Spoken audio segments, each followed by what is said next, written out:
Okay. Here we go. If not, then we'll just call your ex after.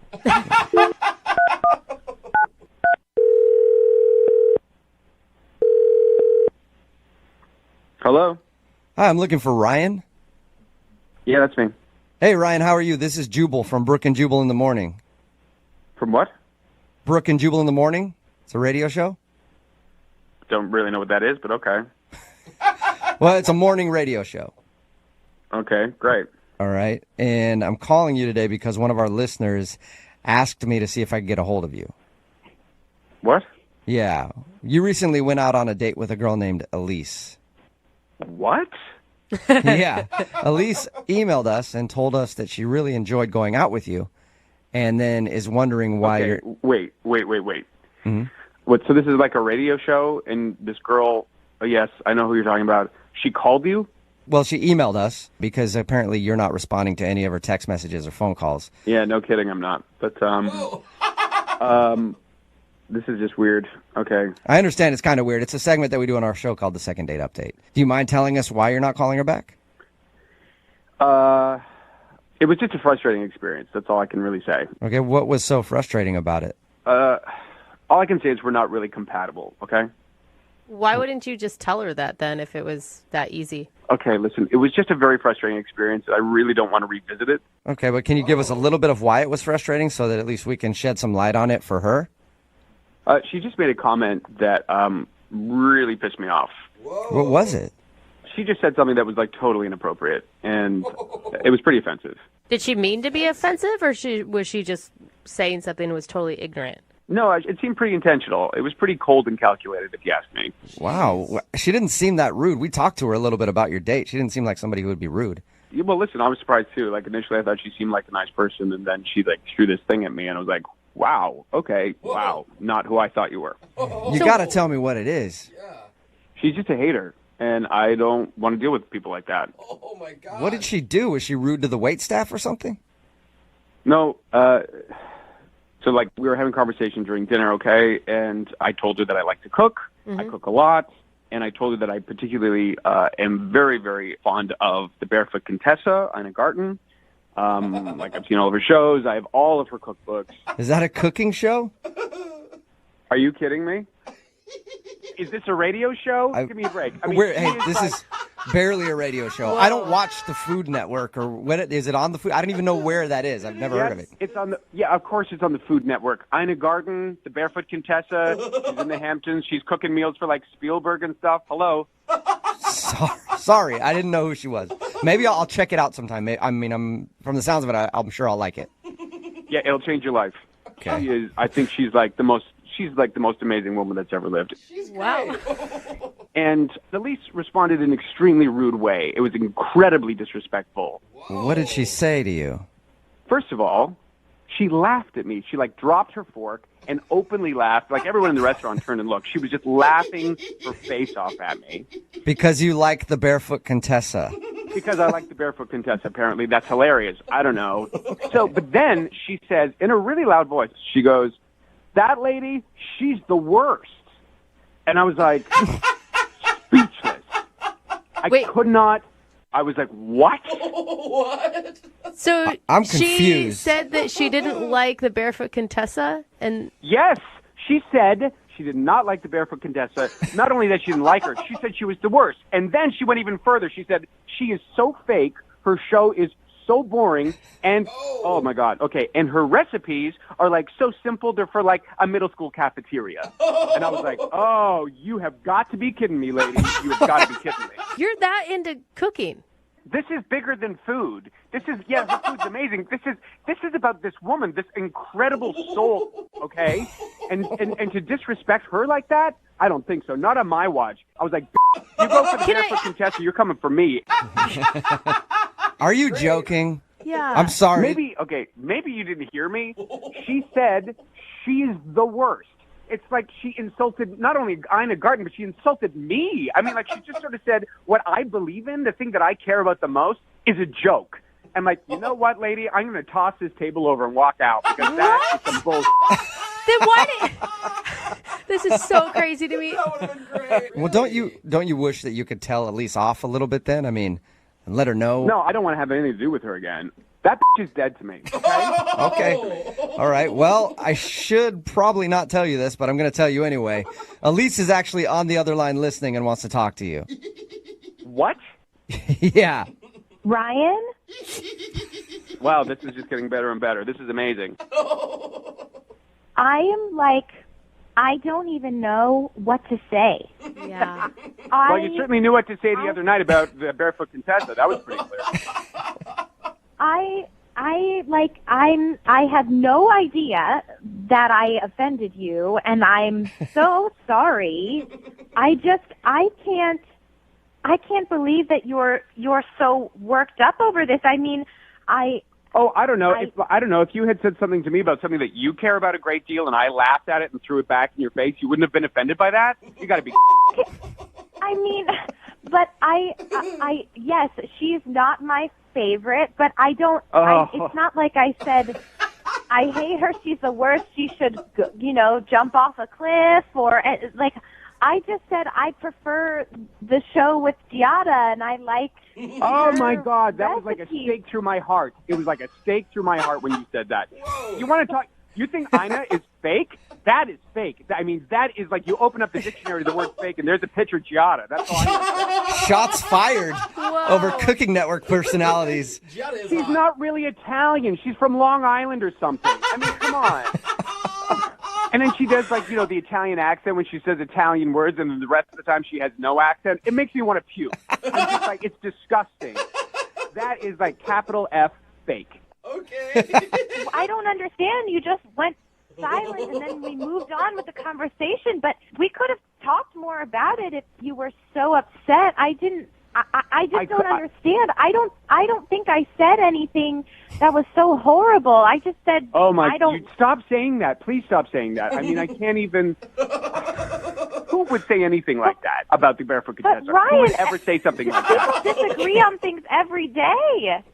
This isn't a disagreement, okay? This is about the thing that I care about the most in my life, and you just pissed all over it. You were just like, oh, what a waste of time. What a loser you are. Well, thanks a lot, lady. Thanks.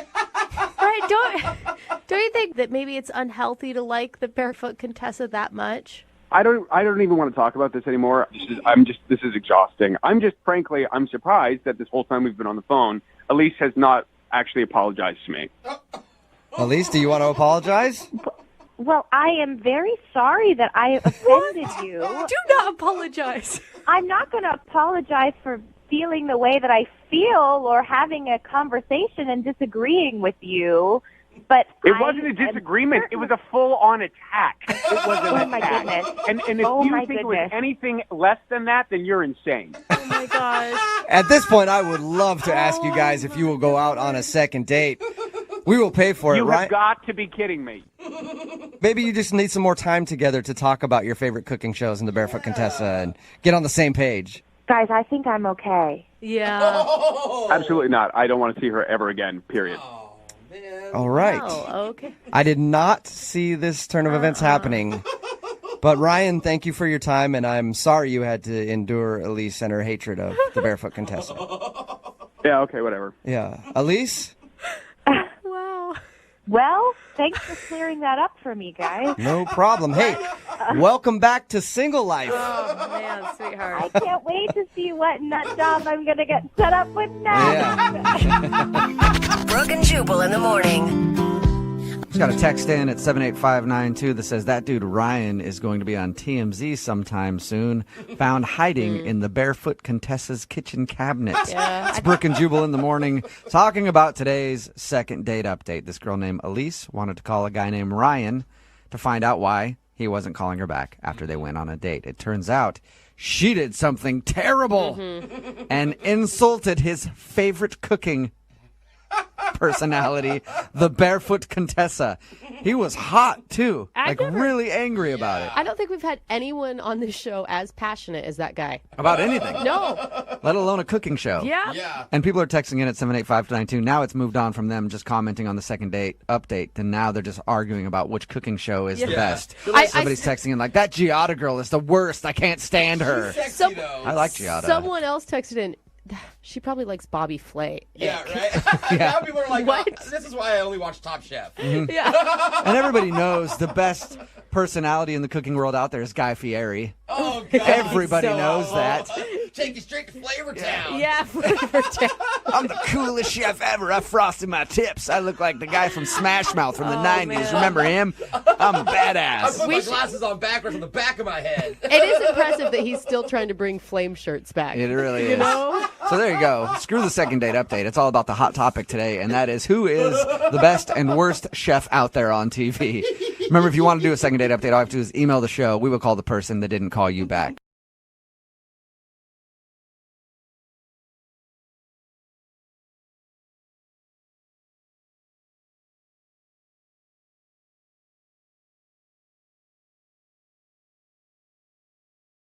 Moving 92.5. Brooke and Jubal's second date update. If anything, this second date update will be a lesson to the guys out there not to take a first date to a casino. Why? Don't do it. Do you guys remember the second date update we did with the last guy who took a girl to the casino? Yeah, and then he gambled He had- everything away. He had like a gambling problem Yes. and stayed at the table so long she went to the bar and met somebody else. Yes. Well, Timothy took his date Ivy to a casino as well, and it didn't work out very well for him, did it, Timothy? No, I have no idea what happened. It was a good date, you know what I mean? And it just like blew up in my face. Now, I read your email and you said things went bad at a certain point. It's not because you were like addicted to gambling and went crazy in the casino. Is it like explain what happened? Okay, yeah, I'm totally not a drunk. I'm totally not a gambler. That's this what was they like, all say before they enter the program. Well, it actually seemed like it was good. You know, we went to fancy seafood dinner, and then we went into the casino, and we were at the roulette table, having a good time. She gets up to excuse herself. 5 minutes later, I get a text saying, had to go, thanks for dinner. What? Yeah. She left? Yeah. I will say, Timothy, y'all are going to make fun of me right now, but I am really sensitive to smoke, and sometimes if I'm in the casino, I can get sick. I had to run home to get my inhaler. My asthma. I will be back shortly. Just saying. So she just left, and you've tried to get a hold of her since then, right? You've tried to take her out again. Yeah. I mean, like, basically, I'm still at the table, and I texted her. I was like, are you still in the casino? And then she just texted me driving home. Weird. So basically, I texted her again the next day. You know, I was just like, hey, you know, I had a good time. You know, it'd be fun to go out again. You know, any chance? And she just texted back, I don't think so. And like, and it was like all of a sudden, like, did I say something offensive or something? And I'm trying to like rack my brain. I don't think I did anything dumb. I don't know. I can't. Are you sure? Are you sure you didn't get distracted at the table for too long and ignore her? That's what happened to the last guy we talked to, who took a girl to a casino. No, I mean, we're seriously like having a good time. Like, I wasn't like ignoring her. You know, I didn't go into some weird black hole of gambling addiction. Yeah. You know, and I didn't get drunk. You sound likable and he's and actually not guy. crazy. Is there anything that you can think of that you did on the date? Did you say anything to her? There's one. Okay, so I did do something in preparation for the date that I don't usually do that I did that may have backfired. Uh-oh. Okay. That's creepy. What'd you do? Sorry. It is creepy. No, I mean, like, I was just kind of like, you know, looking for the date, and I quit smoking, but I used to smoke a lot, and so I had my teeth bleached.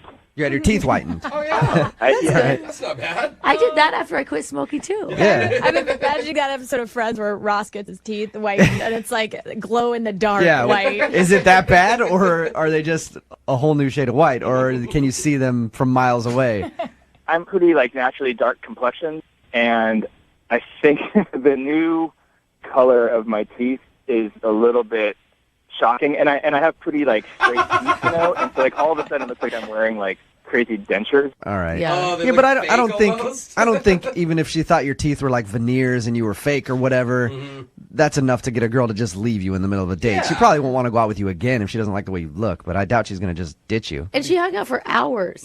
I mean, like, we had a good time, but I started feeling kind of self-conscious. Like, I'd go to the bathroom and kind of, like, look at myself and like, oh, my God. Maybe it's in your head then. Well, we're going to play a song come back, call her, and get your second date update, okay? Cool. All right, hang on, man. Get jazzy on. Moving 92.5. Brooke and Jubal in the mornings. Second date update. This whole time, I've been picturing Timothy, the guy doing the second date update, like some character out of a bad mobster movie. Why? He's just at the casino with these blazing white teeth. Oh. I picture him with like some shaded glasses and a big butterfly collar on. Few gold chains. Yeah, they call him Timmy the Tooth. Timmy the Tooth. Timmy the Tooth. What's up, man? Are you ready to do the second part of your second date update? Yeah, I'm ready. If you're just tuning in, Timothy called us about a girl named Ivy. He took her to the casino. Things were going all right. They were at the roulette table. She said, I'm going to the bathroom. And then texted him, said, I'm driving home. Yeah. When he tried to get a hold of her again, she said, no, we're not going out.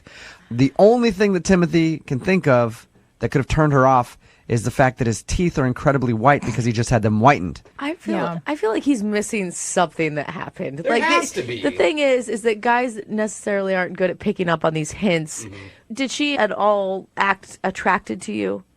She didn't act repulsed by me. Like we were, I don't know, we were in that zone. We were in like a good first date zone. That's usually what happens when you're in the good first date zone. They leave you in the middle of the thing and say they never want to see you again. Yeah. All right, Tim, you ready to call her? I'm ready. Let's do this. Here we go.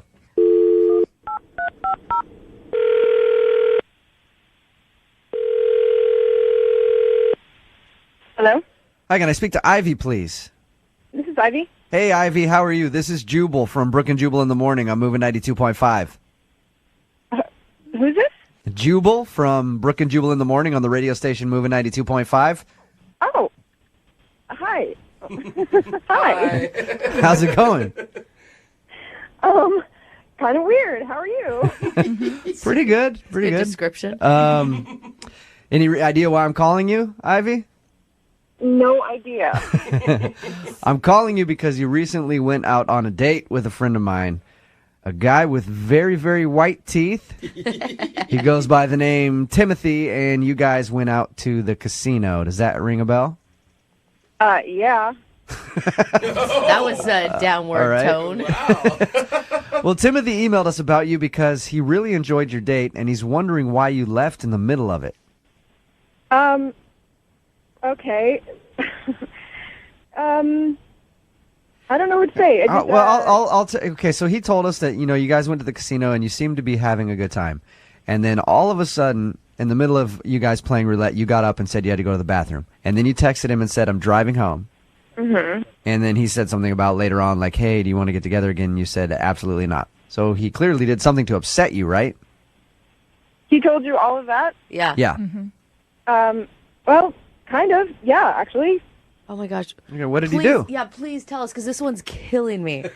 He sounds like a normal, nice guy. Mm-hmm. This was a first date, and he had a big, huge plan, and I was not into it. Okay. He, proposed marriage over sushi or something. Ivy, he says that the only thing he can think of that went wrong on the date was the fact that he had just had his teeth bleached a little while ago, and he thinks maybe that his ultra-white teeth turned you off.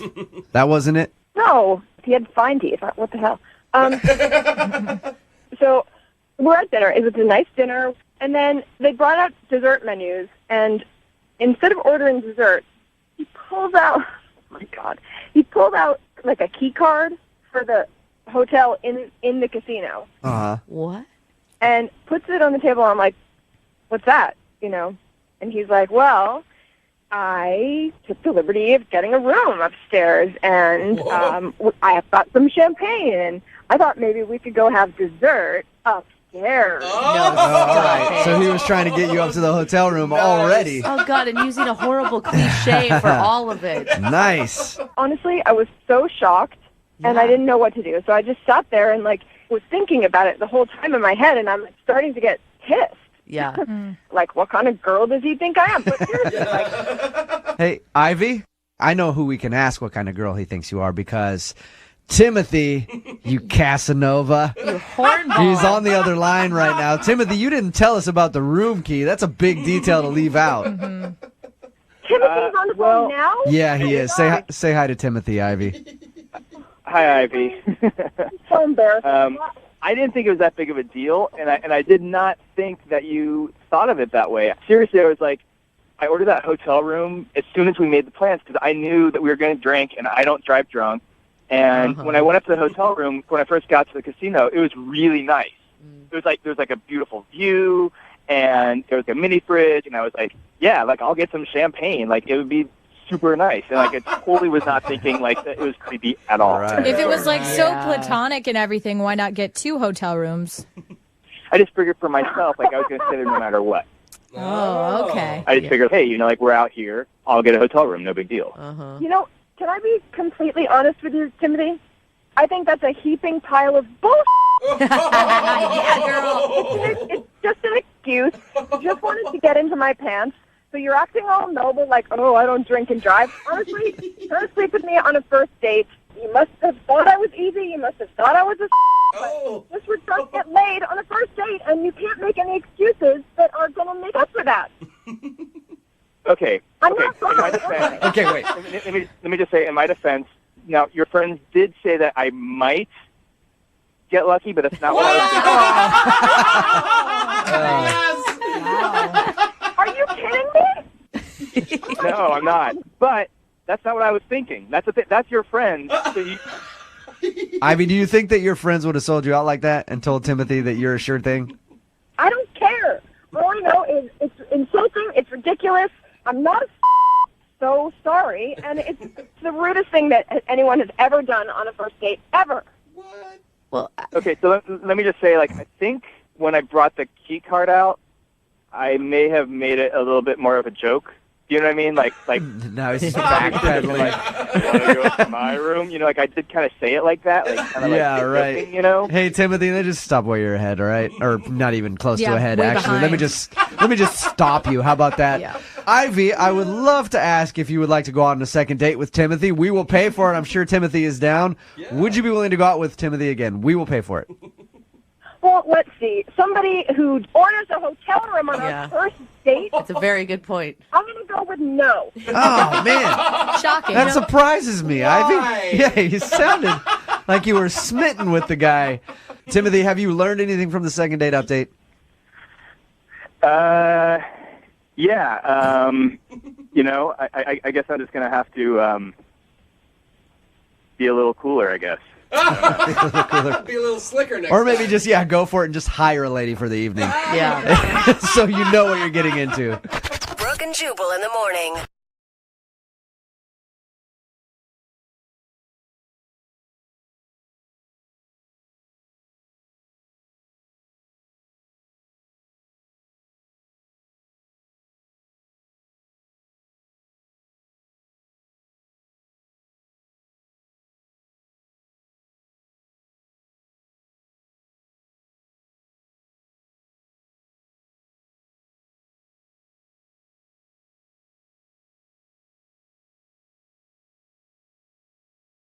Lincoln South Food Hall in Bellevue. Fitness for foodies. From carb-loving meat eaters to vegan and everything in between, we've got you covered. Grab a quick lunch or come for happy hour. You'll leave craving more. Order online at lincolnsfh.com. Moving 92.5. Brooke and Jubal's second date update. A listener named Hannah is on the phone to do a second date update today, and her situation is kind of unique. She sent an email in. She talked about her date. Everything went great. They got along great. Even after that, they talked on the phone. Things were going great. Awesome. And then something happened, and now things are not going great. Uh-oh. We'll get to that in just a second. But what's up, Hannah? How are you? Hey, how's it going, guys? Pretty good. I like when people know the exact moment things went wrong, because that's what it sounds like for you. Yeah, I mean, okay, so let me explain what happened first before I get to it. Okay. What's his name, first of all? His name's Mark. Mark. All right. So I met Mark at the airport, getting ready to, board a flight. Ooh. Yeah, I was looking for a place to charge my phone, and there were no open outlets. So, I met this nice guy. He was like, hey, you want to borrow mine? I was like, oh, that's awesome, thanks. So I sat down, and we started chatting randomly, and he was super cute and really nice. And he obviously thought the same of you, because there's no way he's going to let you use a charger if... I mean, that's a good opening pickup line. Yeah, Like, I'm never letting an Uggo use my charger. Yeah. No way. Keep your hands off. That's airport etiquette. Yeah. I guess, yeah. I mean, he was cool, though. So we started chatting, and it was time to board the plane. I was hoping, maybe he'd be on the same flight, and, I would get a chance to maybe sit close to him and keep talking. But turns out he was actually on a different flight. Of course. But he asked me, he's like, "Are you from here?" I was like, yeah. So he asked me for my number, which I was super excited about. I was hoping he was going to call me and everything, but if he didn't, I'd be like, too bad. That kind of sucks. He's really cute. So it wasn't one of those things where you're like some people who instantly thought that he was your soulmate, and if he doesn't call you, the whole world is going to end. You're just like, oh, I hope he calls, but if he doesn't, not the end of the world. I was hoping he was going to call me, but no, not the end of the world. Obviously, he called because you went out on a date. Yeah, so we kept chatting on the phone. We talked a few times, and we set up plans for when we both got back from our trips, and, went to this nice bar and got some drinks, and he came dressed in a suit and looked really nice, like handsome and all done up. So we had this amazing time, and then by the end of the night, we ended up making out. Okay, so that's good. That's all good. At this point, what are you thinking of him? I mean, because obviously he's moved from just like the random guy at the airport to now potential boyfriend. I wouldn't say that I was sure he was boyfriend right away, but I mean, definitely interested, definitely potential, Okay. That's good. You made out with him, so I would hope you would be hoping for some potential. Yeah, I'll never see him. Yeah. Sometimes you're There's just nothing with this guy. I'm not even attracted to him, but let's make out real quick, Yeah, so I don't know, like things went really well, and we talked for a few times on the phone and kept chatting, and so here's, I guess, where things kind of get a little bit strange. Like, I know that I wanted to keep seeing him and see where things go, and I think that he did too. So I told him, the last time we chatted, that I've been hurt really, really bad before with some crazy exes and some bad situations. So, I told him, I was like, I have this thing that is like a safety net for me, but it's basically like a dating contract. What? Okay, and what does that mean? Yeah. It's like something that I wrote up to kind of help protect myself about, like, things that he has to reveal to me. Like, do you have any crazy psycho exes? Do you have any dependent children? Do you have any STDs? Okay. This is an actual written document that you have? Yeah, I mean, like, it's not like I sent it to my lawyer, but it's like a paper that I wrote up because I want to be respected. And, like, there's some weirdos out there, like, and you never know. And, like, I want to know what I'm getting myself into. Well, I guess. So. And on one side, they always say you need to be clear with what your expectations are, and that's a very clear way to do it. That's very clear. That's true, yeah. Yeah, so I emailed it over to him, and I said, like, take a look. This is kind of like what I'm about, and it's important to me. But I know it's not a normal thing, and I said that. But, I just thought he would take a look, and I was up front, and everything was there. Have you given that to other dudes before, and they've been cool with it?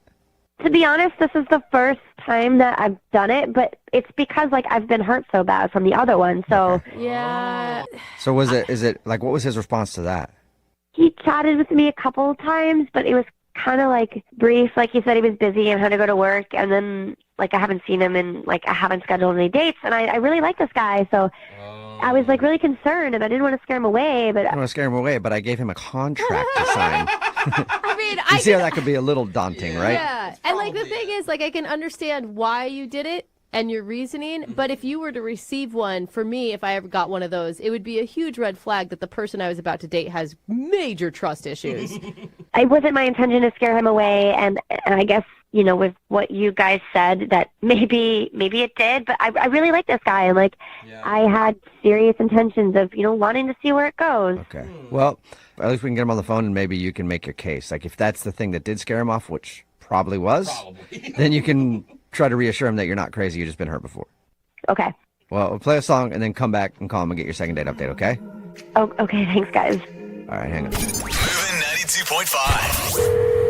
Brooke and Jubal in the mornings. Second date update. Nothing says true love like contract negotiations. That's right. I know everybody probably just swooned when I said that. Hot and heavy. And that's what Hannah is dealing with right now because she went out on a date with some dude named Mark. They liked each other a lot, even made out at the end of the date, and continued to talk on the phone, trying to set up another date. And then she dropped her dating contract on him. Apparently, she wrote up a contract for dating her because she's been burned in the past. She emailed it over to him, and since then, he's kind of seemed not interested. So we're about to call him and find out if it is the dating contract that turned him off. Hannah, you ever think about maybe he's got it with his lawyers right now, and they're reviewing it, and he's going to make a counter proposal? I think that's taking it a little too far. But I think you need to realize, even if this one doesn't turn out, it is a very good lesson, since he's the first guy you've given this to maybe do a better job explaining how you're trying to be honest with your expectations beforehand so he doesn't take it the wrong way. yeah, I guess, I mean, I honestly don't think it's anything past, like what I would expect in a relationship. But Right. I don't know, we'll see. That's why I have you guys to help me. All right, well, we'll see if we can do that. I'm going to dial his phone number right now, okay? Okay. All right, here we go.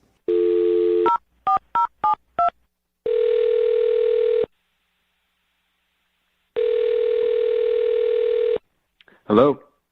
Hi, can I speak to Mark, please? This is him. Hey, Mark, how are you? This is Jubal from Brooke and Jubal in the Morning. Who? Jubal from Brooke and Jubal in the Morning. It's a radio program. Showgram on the radio in the morning on the radio show. I don't really listen to the radio. Yeah, don't blame you. Well, it's a radio show called Brooke and Jubal in the Morning, and one of our listeners emailed us about you. That's why I'm calling you. Somebody about me? Who is... I don't understand. Good question. Yeah. Yeah. I'm going to start with the who is first, What, who, okay? when, where, why? Hannah emailed us about you. Hannah. Oh. Yeah. Okay. Are those Yeah. good moans or bad moans? I don't know. Yeah, it sounded pleasurable, but Okay, I don't understand what's going on here. I can tell. It's okay. And I'm starting to not understand either, and I've done this like a million times.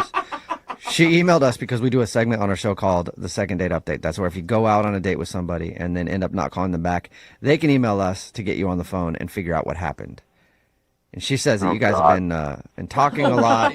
You met, you had a really cool first date, you made out, and you guys were talking a bunch and things were going great, and then all of a sudden it seems like you're not interested, so she wants to know why.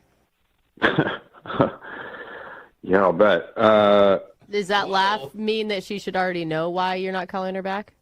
I would think that she would. It's so weird. She was cool. And yeah, we made out at the end, so that was promising, but then we're talking on the phone and she's like, just one little thing. I'm going to send you something. And she sends me this 3-page document of a contract, like a dating contract. 3 pages? It's a lot. Long. 3 full pages of rules and conditions.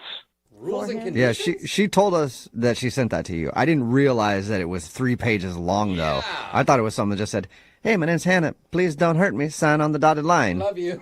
Yeah. Oh, no. It was a whole list of things I had to do, like disclose crazy exes, asking if I had STDs. Hold on. I'm going to pull it up. It's still in my phone. Hold on. Oh, sweet. Okay. Okay, Yeah, I want to know exactly what's in there. While you pull it up, I feel like you should understand, from her side, she says that she was just trying to be honest and upfront with what her expectations for dating are, because she hasn't been in the past and it hasn't turned out well. I get that. Everybody's been burned. Hold on. Look at this. Okay. STDs, disclose political beliefs. Wow, that's tough. I mean, I guess that's okay if she doesn't want to date somebody who doesn't align with her politically, so you guys aren't arguing about that all the time. Right away. Well, and usually that just happens organically. You figure that out. Well, that's the point of dating, right? That's probably why you were upset. Yeah. But then it gets into more behavioral stuff, like you have to text or call once a day to check in. Okay, now we're getting... That Yeah, I seems a can little- see that would start to throw up some flags for me. That just made me go, ooh. We've got 2 hours notice if you want to cancel a date. Oh my gosh. Wow. That's not a dentist appointment Yeah. or something. Come on. Yeah, but you guys are always getting mad at women who we can't tell what you want. You know what you want. I mean, that is true. You got it there in writing. And if she ever tries to give you crap about something, you can be like, no. I am completely within my contract here. I canceled the date, but it was before 2 hours. I'm good. You can't get mad about this. This clause It could be nice, actually. Honestly, if it was just those things, I would probably agree to it, but this list keeps going. But there's worse things in it? Here, how about this? When fighting, no silent treatment is allowed or any passive-aggressive behavior. Oh, That's hey. funny. Dude, she's never going to Yeah. be in a relationship with expectations like this. Jeez. And then below that, there's an amendment saying all disagreements must be fully discussed, even if we agree to disagree. Oh, my that sounds good, actually, but tiring. Yes. A lot of long conversations, I would imagine. Exhausted. So what line was it that really made you completely decide you weren't going to ever call her back again? I can't choose one, but this one's definitely a bad one. Mandatory presents for Christmas, Valentine's, and all major anniversaries. Well, duh. Yeah, you should be doing that, but Mandatory? put that in writing. God, poor thing. Very detailed, though, Mark. I mean, okay, you guys, it's a nuts thing that she did, really. But you liked her, and if she could, like, disregard this contract, would you still be interested in seeing her?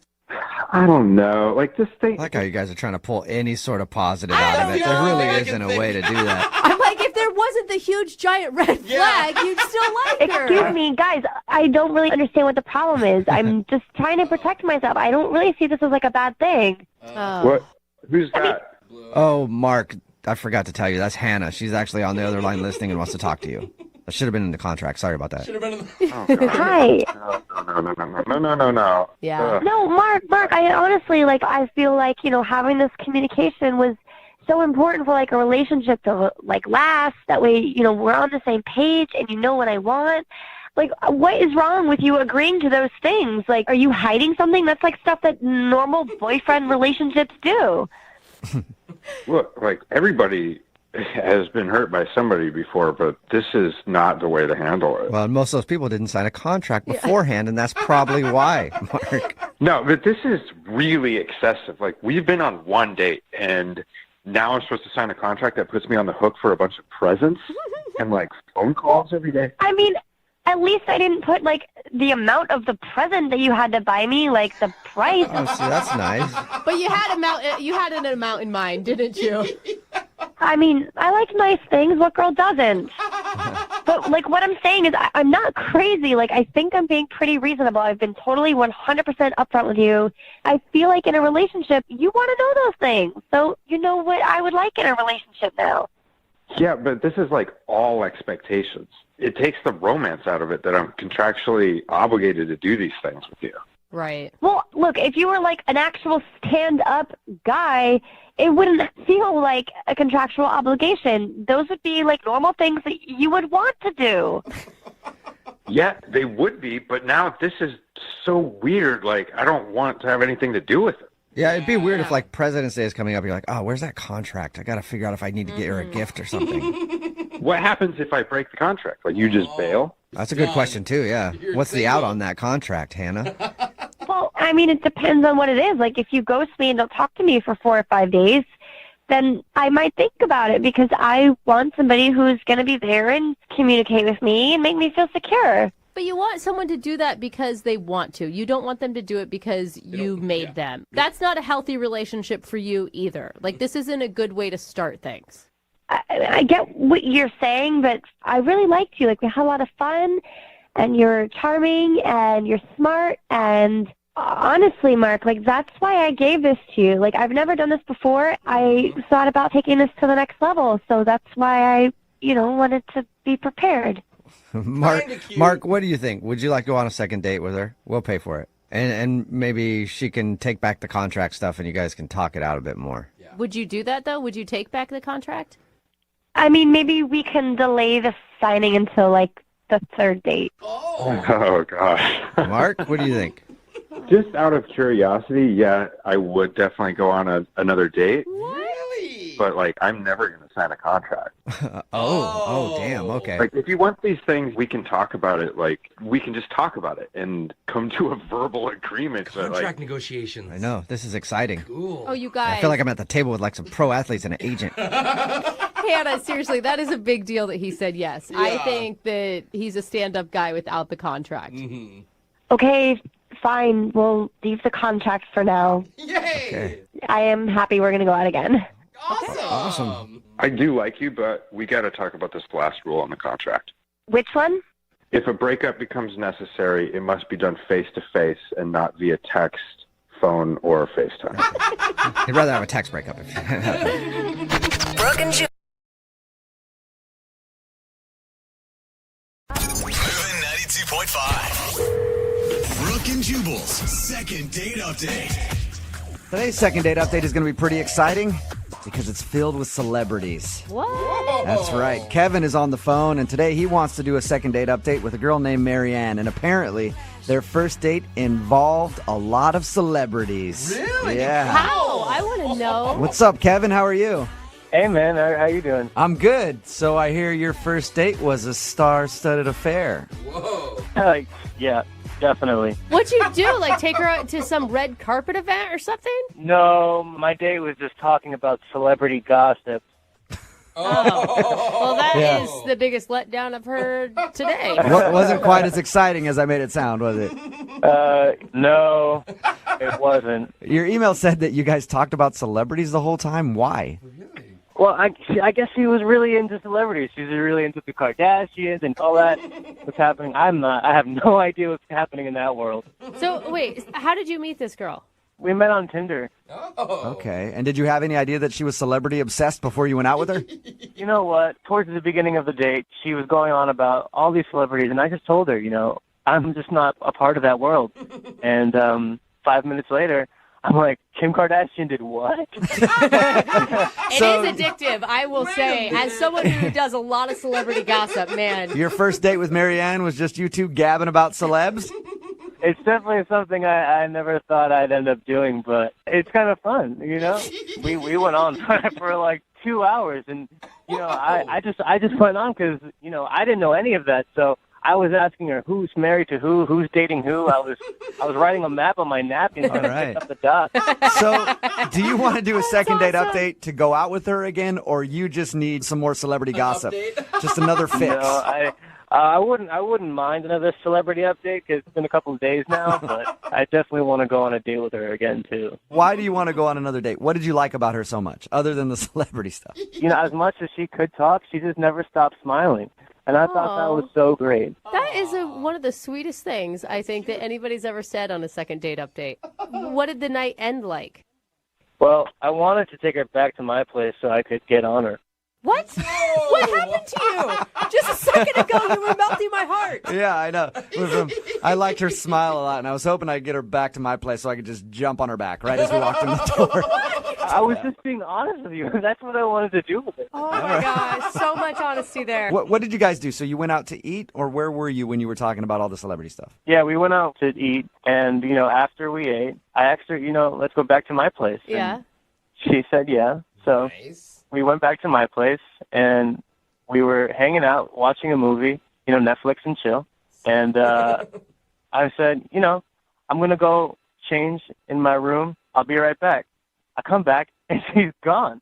Wait, you pulled the I'm going to change to something more comfortable line? Well, I was dressed up for the occasion, so I wanted to relax and kick back and dress in more comfortable clothes, and encourage her to do the same thing. Not that she would change it.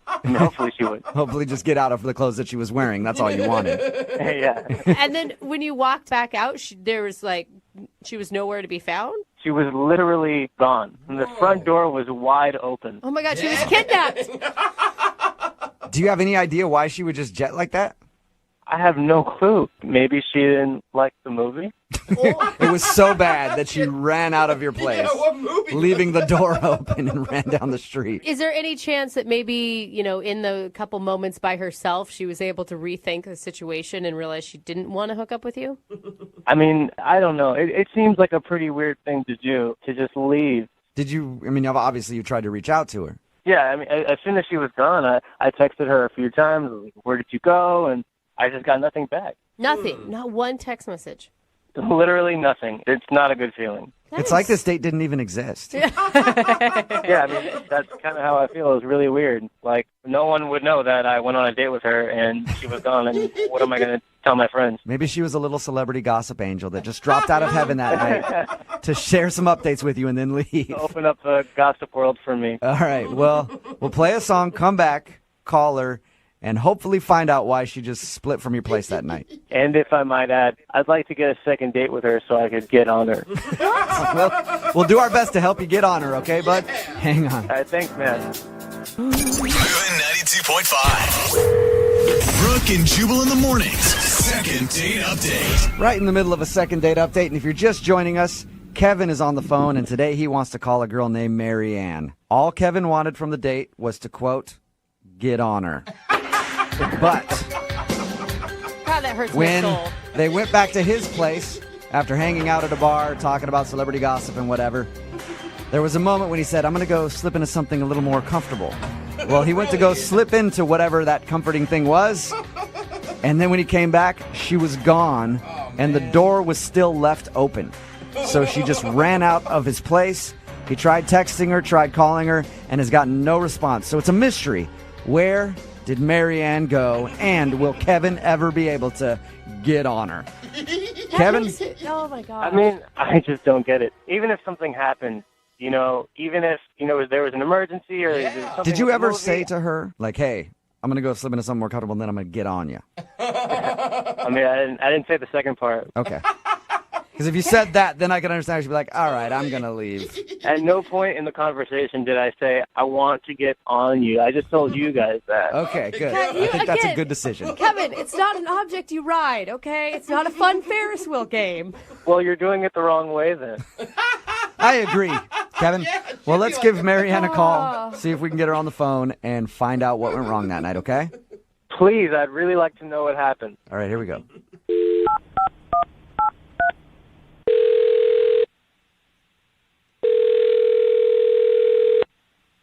Hello? Hi, I was looking to speak with Marianne.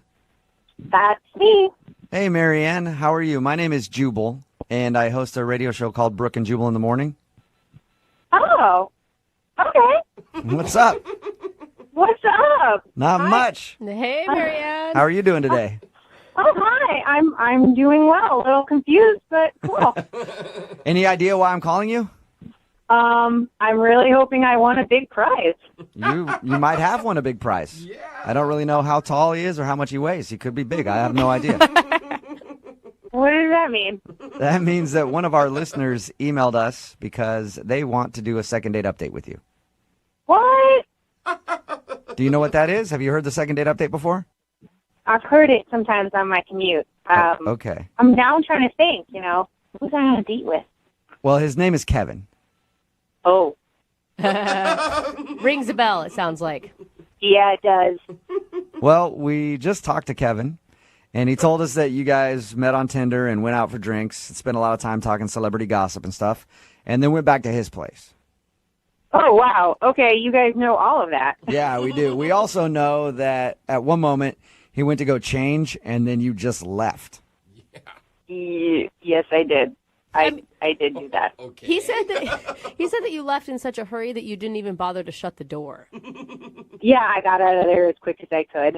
Whoa! Do you mind telling us why? I don't know. It feels weird to air his dirty laundry, Dude. Yeah, but he wants his dirty laundry aired. That's the whole reason he emailed us. Yeah. But it's not going to be great for him, really. I don't know if he knows what he's asking for. I feel like it's a public service at this point. If you had to leave a man's place that quickly, he needs to know.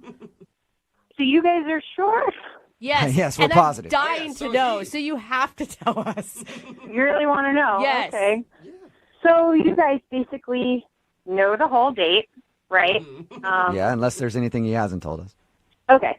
So he left to go to the bedroom to go change.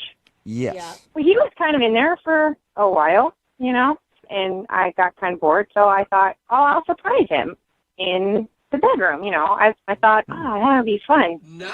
Okay. So, but I opened the door a little bit, and he doesn't see me, but he's laying out stuff on the bed. What do you mean? Like clothes to change into or something? Yeah. No, God, this is so awkward. Like stuff that he didn't clear with me before. Stuff that he didn't clear. Like, Can wait. you just tell us, what stuff? It was kind of dark in there. I really couldn't see. There were a lot of things, but I for sure saw a pair of handcuffs and a whip. On your first what? You're telling me that he was laying out, perverted, objects on the bed for you?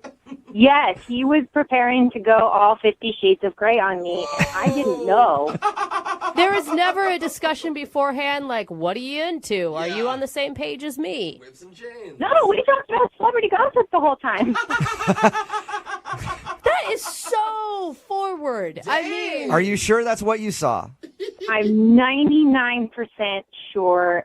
And that's why I was scared, and that's why I had to leave. I Normally, don't blame you. ease into the handcuffs and whips, you know? Yeah, that's more of a relationship thing once things get stale or something. Or a second date, you know? Whatever you guys are. At least you talk about it before you just bring it out. That's the point. Yeah, I know. I mean, he could have at least picked a movie choice to go with it. But, it freaked me out, so I left. Okay. So basically you think he's a pervert and you don't want to talk to him. I mean, I don't want to shame anyone for their sexual preferences, but I don't want to. I mean, I got scared. I left. I don't want to talk to him.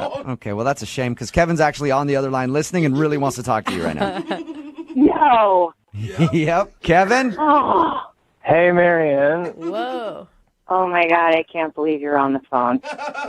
Well, there's no other way to get in contact with you, but now I realize why you haven't. Oh my God, I can't listen to him without being kind of creeped out now, Kevin. Okay, give me a chance, though. Give me a chance. I'm sorry. You weren't supposed to see that, and it was just a precaution. I didn't know that if you were 100% like down with it, but I just wanted to be ready, you know? A precaution? Yeah, Kevin, what's your plan there? Like you start making out with her and then you... Handcuffs. Yeah. You know. It takes you 5 minutes, and you know what's needed, and I can do it all.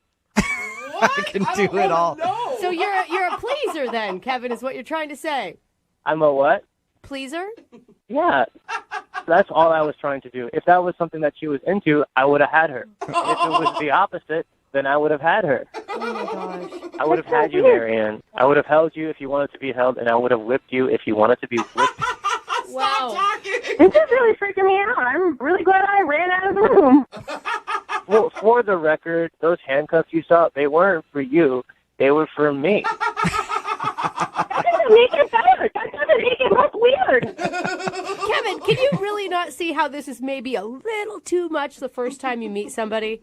I mean, I can definitely see how it could be too much if it's not your type of thing. But, if it's not your type of thing, then I wouldn't have presented it to you. But I don't know who you are. It's my type of thing. Everything you say, Kevin, just gets creepier and creepier. How do you do it? I'm impressed. I'm not trying to be creepy. I'm just trying to be real with you. I'm an honest person. That's me. Hey, at heart. Yeah, maybe a little too honest, Kevin. I'll ask the question, though. Marianne, would you like to go out on a second date with Kevin? We will pay for it. No. The handcuffs are not in my future, and they shouldn't be in his. Marianne, that's a shame because I can do lots of things. You saw one part of me, and I can give you more. And I really like your smile, and I really like to see you again. Creepy. No, you freaked me out beyond all repair. I am freaked out. Oh. All right. Well, Marianne, if you ever do come around to see the joy of whips and handcuffs, I'll be here. Whoa. Thank you very much. If I change my mind, sure, I'll do that. But nope, I don't think I will. All right. Well, Kevin, I'm sorry you didn't get a second date. Yeah, well, at least I know now why she left. Yes. I won't do that again. And I think you've ruined the dating game for every Kevin on Tinder ever after this. Maybe I helped it. Maybe we know now. Maybe. Brooke and Jubal in the morning. Got a text in at 78592 says, I don't know why that girl won't go out with him again. I would love to go out with that guy. Talking about today's second date update. If you missed it, Kevin wanted to call a girl named Marianne who wasn't calling him back after their date. When we got her on the phone, we found out why. It's because they met on Tinder and they were messing around on the couch, and she was actually ready to hook up with him. He's like, I'm going to go to the bedroom real quick, get a little more comfortable. And she was going to go surprise him in the bedroom. And then when she went to the bedroom, she saw him laying out like whips and handcuffs and everything else. And then she wasn't interested all of a sudden, like, wait, that's a little bit too early. Yeah. You shouldn't even assume people like sushi, for instance, on a first date, let alone whips. And the whole time she was telling the story, you know what I was thinking? That's a perfect opportunity for her to get on the phone with my friends at advocateslaw.com. Oh, my God. Let's say you're over at a friend's house and they pull out a whip and whip you. Yeah. And you don't like it. It hurts a little too much. Maybe they're a little too rough with the handcuffs. Well, you can call my friends at advocateslaw.com. They're personal injury attorneys. They also do auto as well. It's 206-512-3555. They're available 24 hours a day, 7 days a week, and it costs you nothing to talk to an attorney, and you don't pay anything unless you win. And they've gotten over $100 million for their clients. It's advocateslaw.com. But yeah, Kevin jumped the gun there on that a little bit. Yes. He's just, I just want to be prepared in case you liked that. Yeah.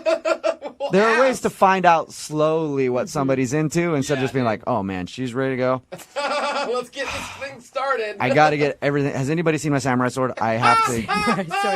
Who knows if she's going to be into that kind of thing. Patience is definitely key in that whole situation. Yeah. Remember, if you want to do a second date update, all you have to do is email the show, and we will call the person who didn't call you back. Moving 92.5.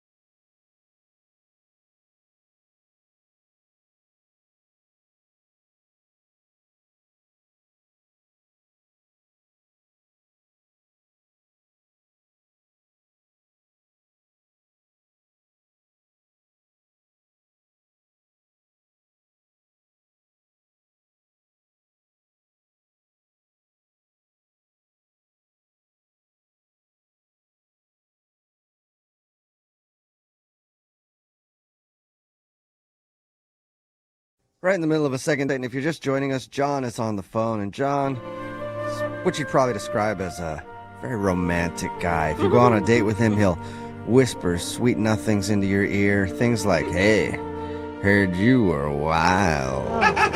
And then, if you're lucky, maybe he'll shove a cheese stick down your throat until you gag. Oh, yeah. And if that sounds like I'm joking, I'm not. That's what actually happened on John's date. He went out with a girl named Danielle. Apparently her friends told him that she was wild, so he decided to drop that line, hey, heard you're wild. And then they were eating cheese sticks, and somehow it got to the point where he shoved a cheese stick down her throat, and she gagged and had to go to the bathroom. And he pretty much knows he screwed the whole thing up, and he was very awkward about the whole wild situation. So, definitely. John, we're going to give her a call and see if we can save you. Any last thoughts? Do what you can. I mean, and you seem so normal when we talk to you on the phone. Like, who you are with us seems very different than who you were on that date. I don't know. Maybe I was just nervous. They said she was wild. I was just trying to impress her. Trying to let your wild side show a little bit. All right. Well, I'm going to dial her right now and see if we can figure out if that is the whole reason your date went bad, okay? Okay. All right, here we go.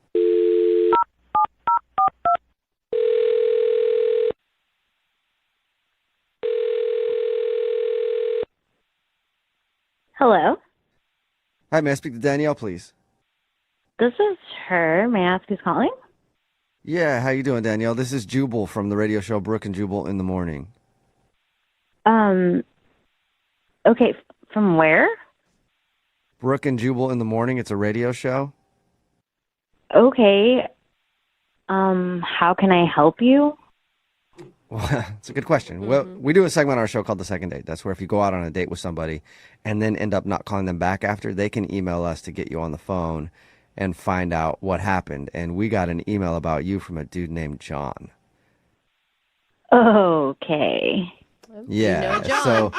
So John emailed us because he told us a little bit about your date and also said that you aren't calling him back or responding to any of his text messages. He's wondering why.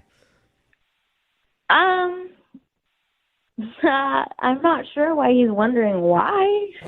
Is it obvious? Yeah, I mean, he told us about it, and he said that he did some things on the date that he thinks might have ruined it. But I want to hear it from your side first. Like, describe the date with John.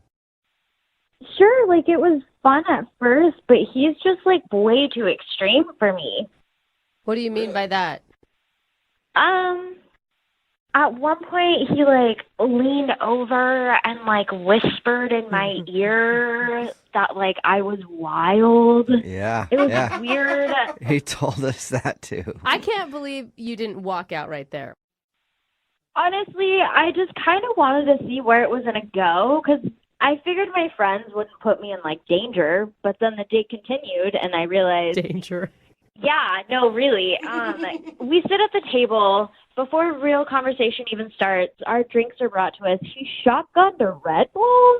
What? Shotgun a Red Bull. Yeah, just a Red Bull. What is he? What a nice mellow date you're on. Cool. He shotgunned it? Yeah, I just didn't understand. And then he was like, woo, and started playing the knife game, where you take a knife and spread your fingers on a table and try not to hit your fingers. And he wanted me to join. And Did you say he wanted you to play the knife game too? he also wanted me to play the knife game, like a fun competition date thing. What? It was weird. Wow. It's like you're on a date with some cracked out frat boy, is what it sounds Yeah, and every time I said no to doing these ridiculous things, he made me sound like I wasn't fun. And then, conversation would be going fine, and he would just be like, yeah, you want to get wild? It was just too much. I would assume he's on drugs. If I was out with him, I'm like, this guy is on something. Maybe he forgot to take his drugs. Okay, well, that maybe could he be the needed case meds. too. Good All right. point. Very good point. In his defense, when he was talking to us, he said that your friends told him that you like to get wild. Yeah. I don't think that's really an excuse. It's kind of odd, his behavior. I dance on a bar every now and then. I've gone skydiving once, but I'm not gonna play with a knife. Yeah. And then the worst part is at the end of the night, he thought it'd be cute to shove a cheese stick down my face. Yeah. I started gagging. It was awful. He mentioned that too. So you're not into having somebody gag you with cheese sticks on a first date? Not really my thing. Okay, yeah, you're one of the rare breed then, because that seems like a pretty normal thing to me, That's not even the wild part. I mean, was there anything good about this date at all, Danielle? Because it sounds horrible. Honestly, it's just a funny story that I'll laugh about later. Not yet. You just need a little more time. Still working on it. Well, a little more space. Not to bring up old wounds, but guess what, Danielle? John is actually on the phone and wants to talk to you. No, he's not. Yes, he is. He's a wild man. You never know what to expect from him. No. And unless he hung up, he's still on the phone. John, are you there? Yeah. Oh my God, are you kidding me? Wild man. Danielle, I got to be honest with you. The only reason I did any of those things was because your friends told me you were crazy. You like to get wild. No, but see, I'm not stupid. I do fun things. That was just weird. I don't know what I was thinking. The knife thing, terrified me. I practiced that at home in my apartment with a straw for 3 hours. Wait, you were practicing the knife thing in preparation for your date, or just in general you were practicing? In preparation for the date. So wait, it was a planned event on the date? You Planned trying to spontaneity? stab yourself? It seemed like a good idea at the time. I don't know. Oh. I'm an idiot. I don't know what I was thinking. It wasn't fun or exciting. It was actually scary and terrifying. I was concerned, and so were all the people sitting around us. I mean, I practiced a lot. I had it super dialed, but I understand. It didn't look like Scary it, for not me. gonna lie. The point is, I just was like that because I heard you were. I thought I would impress you. I mean, elevators scare me. Don't get me started on planes. I don't even like to go over the speed limit. I don't like big dogs. Even medium ones kind of scare me. Okay. Whoa. Wow, you're saying a lot. John, why weren't you just yourself on the date? I'm sure that would have worked a lot better. Because her friends told me she was wild, and if you think that this girl's going to be super wild, you got to step it up. Otherwise, she might get bored. I don't know. That's just how guys think.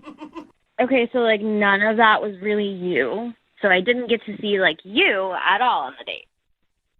No, not really. You got to see his wild side. Pretty crazy, huh? Danielle, look, I promise I'm a totally normal, boring, everyday guy. I like playing Settlers of Catan and Netflixing all day, and yeah. What's Settlers of Catan? It's a really awesome game. You play it with your friends, and yeah, I think you would really, really like it. You develop little colonies, and it's great. Yeah, we should. It's awesome. Did you say ew, Danielle? Or oh? Yeah. Oh. I definitely said ew. You're not into Settlers of Catan either, huh? That doesn't sound like too much fun. Danielle, the point is I promise I'm not the crazy person that I acted like on the date. I'm totally normal, and I really like you, and we never have to play Settlers of Catan together. Maybe that's just my thing. That's totally cool, but I would love to go on a second date with you. What do you think, Danielle? Would you go on a second date with John? We'll pay for it. I mean, can we go somewhere that doesn't have knives? Absolutely. Sushi, chopsticks. Yeah, totally. Okay. So now there are no knives involved, no weird board games, and no cheese sticks for sure. Thank God. This does Yeah, sound don't like shove a sushi roll down her throat if she says yes, John. I promise. Will you do it, Danielle? Give John, like the real John, another shot. I mean, why not? It couldn't be any worse than the wild John. I feel like those are famous last All right. words. Well, congratulations, John. You got a second date. Thank you so much, you guys. Yes. Danielle, you won't regret it, I promise. Don't make promises you can't keep, John. A dude named John is on the phone for a second date today, and he told us a little bit about his date in his email, but the thing that I really focused on was his opening line. It said, "I was hoping things would get wild, but that didn't happen." Oh. So, Okay. need to get more information on that, John. Yeah. How wild were you hoping things would get? I don't know. Nothing crazy. I met this girl, Danielle, through some friends who, the only thing they said was that she was kind of wild, and I was kind of looking to get a little wild. Just the way you phrased it was just kind of creepy to me. Yeah, like, well, Yeah. you know what didn't happen? We didn't get wild, and that was a bummer. It does sound like you drive around like a Mazda Miata and have satin sheets at home. I don't know. It wasn't a sexual thing necessarily. I don't know. I was looking for a good night, Yeah, Okay. crazy time. So her friend said she was wild, but she ended up not being wild? Not that wild, no. Okay. Well, tell us about the date. I don't know. It was just pretty standard. We talked for a few weeks just online, and we had busy schedules, so we ended up just, after a few weeks of talking, meeting up at a bar, casual, and had a few drinks, had pretty normal kind of first date conversations. You sound really disappointed when you're describing this date. A date finally went normal. I don't know why you want to call her back. Well, I don't know. I think I kind of screwed it up. She was super cute. I did like her, but yeah, the date just didn't really go the way I thought it was going to go. Okay, so what happened? What went wrong? Well, a couple things.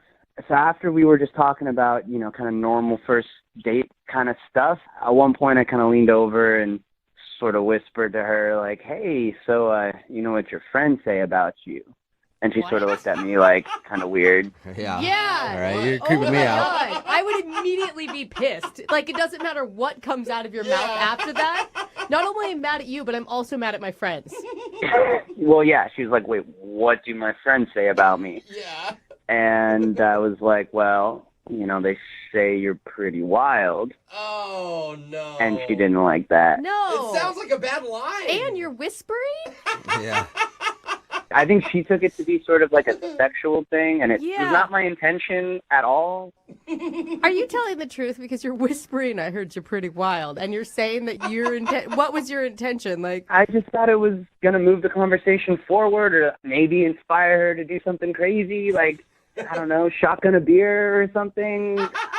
Tell me about some crazy trip she went on to Africa. Like, it's a little bit of information I had. Yeah, Trying to so bring it out of her. it came out wrong what you were trying to say. Like, your friend said you like to party or something, but you decided to phrase it in a really awkward way. Wild was maybe not the best Maybe word not. choice. Okay. And so, did things just go downhill after that? Yeah. yeah. How quickly before the date ended?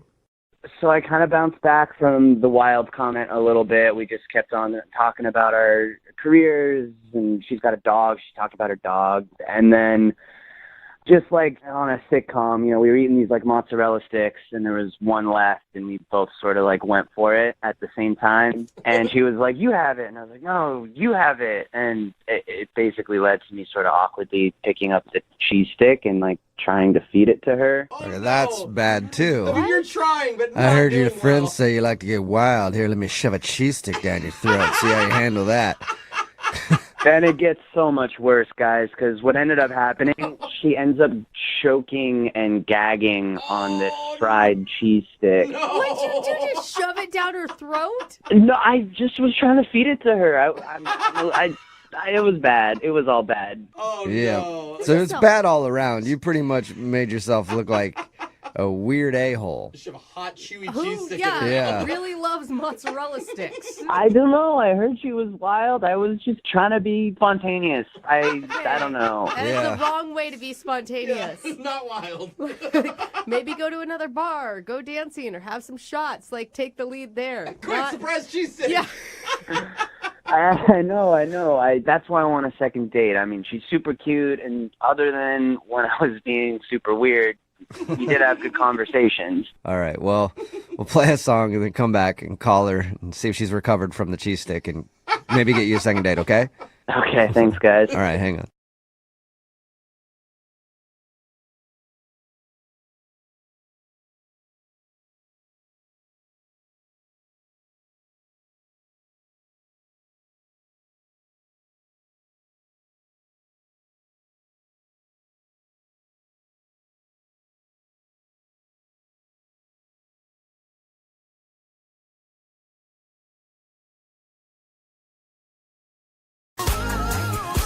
Moving 92.5. Brooke and Jubal's second date update. Today's second date update is brought to you by the bare minimum. What? If more dudes would learn to do just the bare minimum, their dates would go a lot better. You think so? Yes, I do. Wow. And proof of that is Steven, who's on the phone right now. He learned that lesson the hard way. What's up, Steven?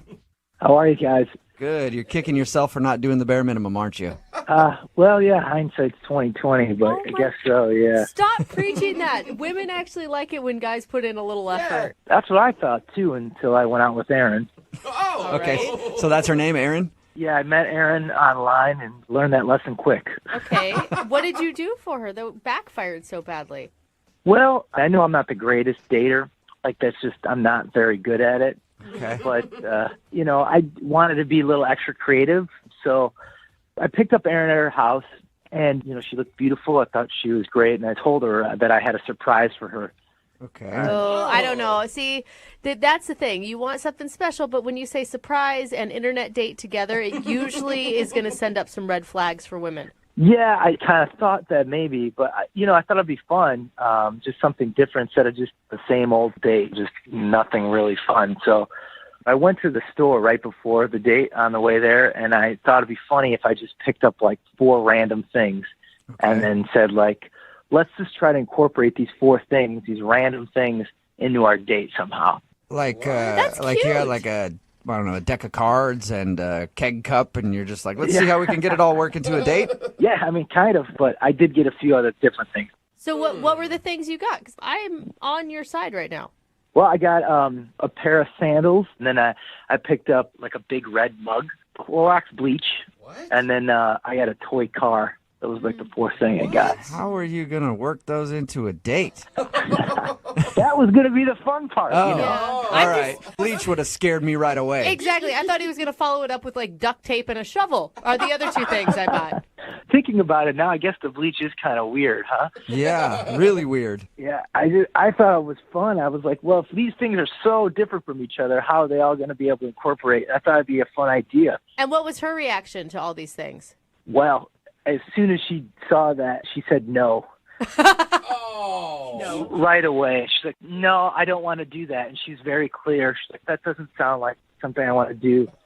So I was like, oh, what do you want to do? I kind of froze up. I had nothing in my mind that would work as a backup plan. So let me get this straight. You could make a date work with bleach, a red mug, sandals, and I can't remember what the other thing was. And you can't make a date work with just hey, let's go somewhere. Yeah, I mean, I don't know. Yeah, I guess not. I just panicked. I had this kind of idea in my mind that this was going to be this adventure date, but it wasn't, and it wasn't going to be that way. What do you guys actually do? She just said, let's just go to a bar and drink and we'll talk.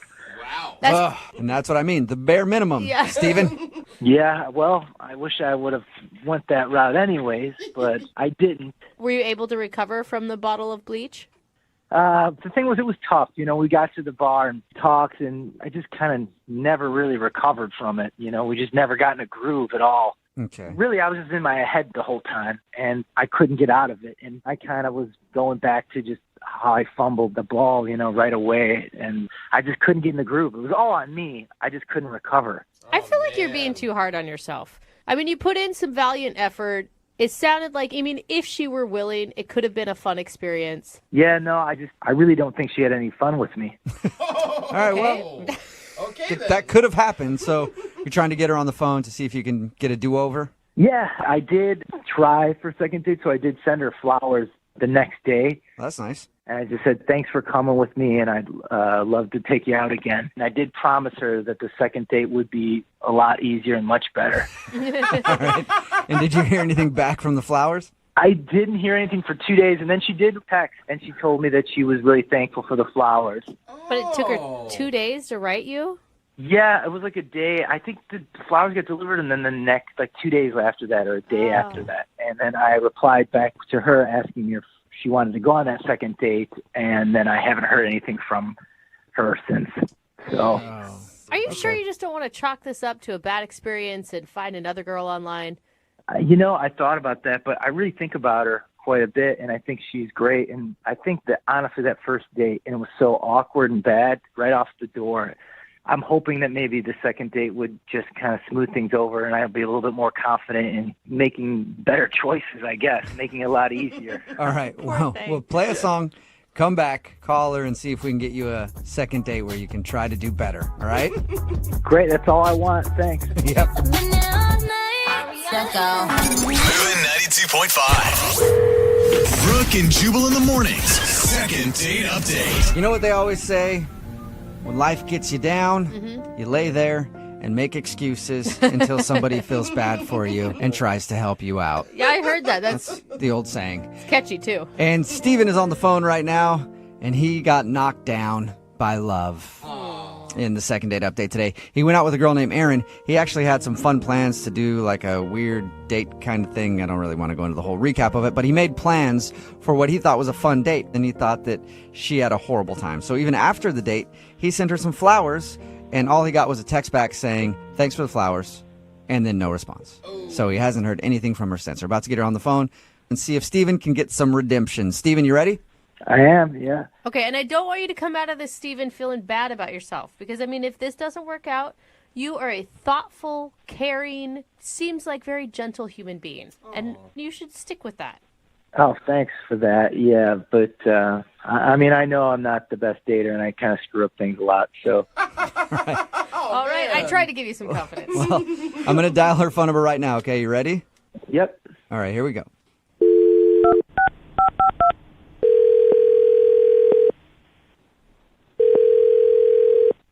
Hello?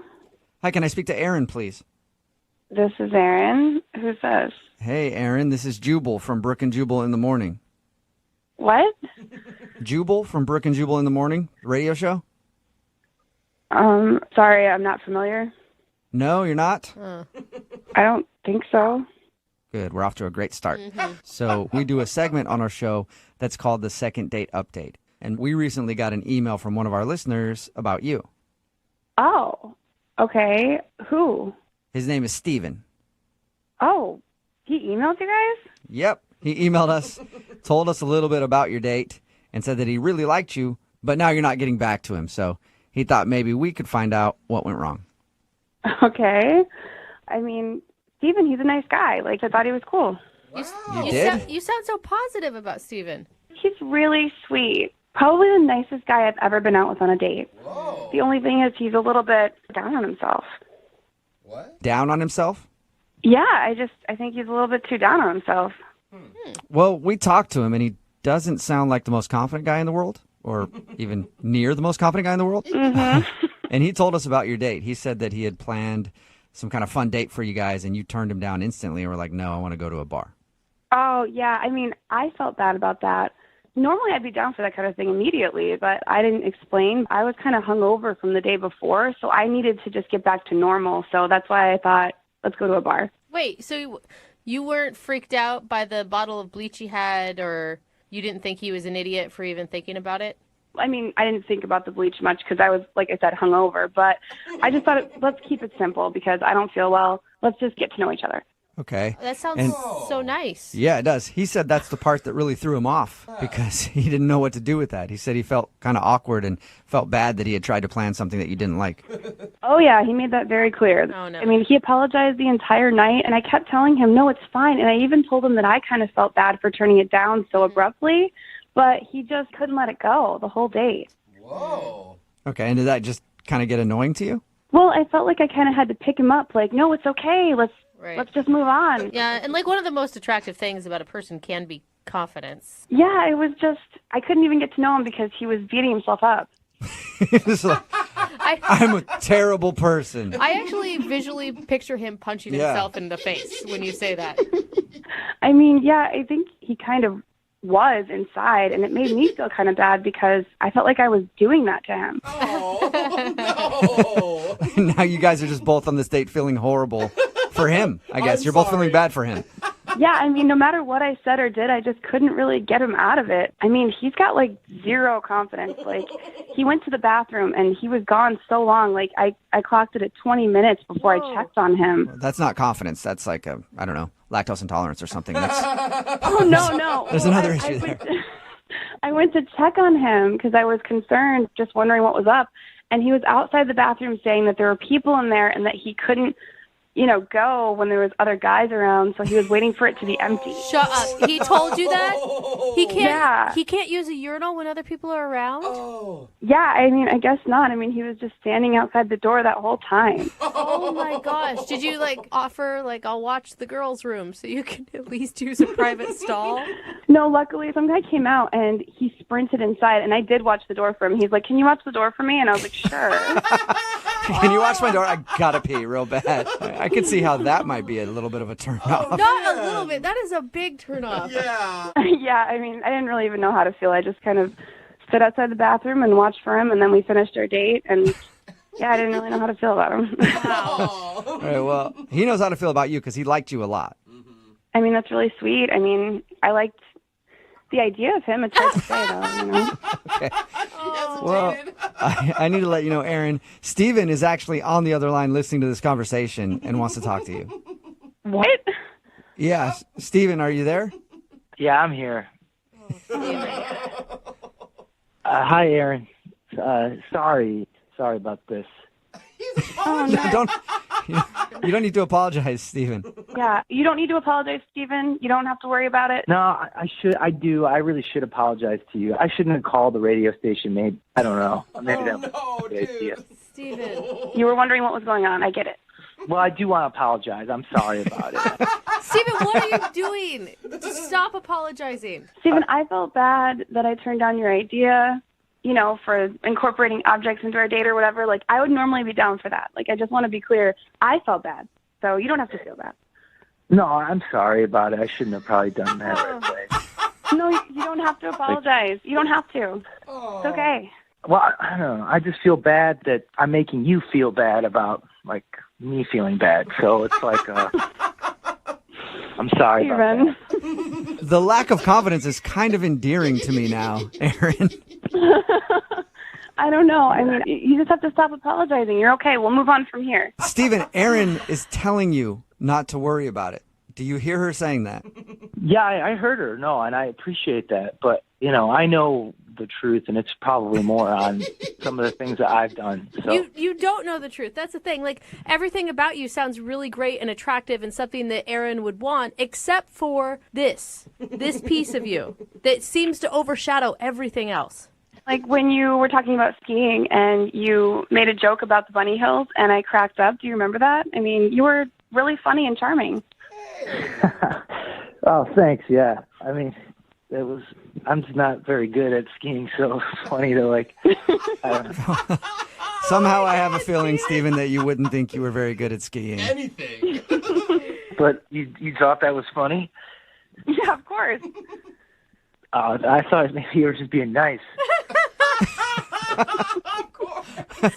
No, honestly, I mean, you're really funny. You just need to work on your confidence a little bit, and you'd be sexy even. Wow, that's very nice of you to say. Thank you. There you go, Steven. Look at that. Aaron thinks you could be sexy. So much Put a little pep in their step. Aaron, would you like to go out with Steven on a second date? We will pay for it. I mean, I was just trying to get his spirits up. I mean, I don't know if I'm ready to take that step yet. Come on. Yeah, I kind of figured that was probably what you were thinking, so I don't blame you. I wasn't, Steven, I wasn't just trying to be nice. I just don't know if you can stop beating yourself up. I don't know if you can stop. If you can stop this and just be with me. I mean, I'd love to on a take you date. on a second date, Aaron. I really would. And if you would, I'll work on my confidence, I guess, but I can't guarantee anything. Steven, try it again. Try that again. Yes. And then say that you guarantee it. I want to see if you can do it. All right, I do it. All right, cool. Okay. Well, I really would love to take you on a second date, Aaron. And, I'm going to work on my confidence. So, you know what? I guarantee it. Whoa, there you go, Aaron. That's a Steven guarantee. That's as good as gold. It's almost like a pitch man now. And you know what? We're probably going to have the time of our lives. Probably. Oh my God, you're so Come on, Aaron. adorable right now. Aaron, just give him one more shot. You cannot say no to that. All right, yeah, I'll give you a shot, but don't put too much pressure on it, okay? Just be No, you. I'm gonna Just play be confident. Yeah. I'm going to play totally cool. You sounds like you're a master of that, Steven, so good luck, man. All right, looking forward to it. I can't wait. Steven's so excited. Brooke and Jubal in the morning.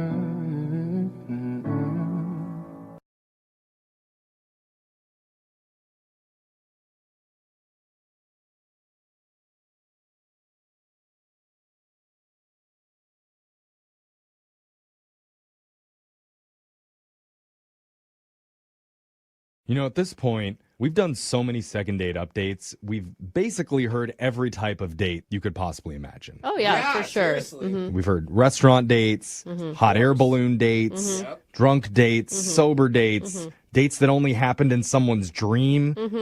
And they didn't realize it till we called the other person and she found out, oh, wait, that's right. It was all a figment of my imagination. I forgot about that one. Do you want to go out anyway? We've done everything. Well, today we have a caller who did something that we haven't heard yet. I don't believe you. I don't I'm either. Sorry, but... I'm very skeptical right Her now. name's Nina, and she's the first person that we've spoken to who's gone on an actual Zoom date. Oh, yeah, we haven't done a Zoom date yet. No, not with a second date update. A virtual date. Yeah, so Nina, who'd you Zoom with? I Zoomed with Evan. Is this your first ever Zoom date, too?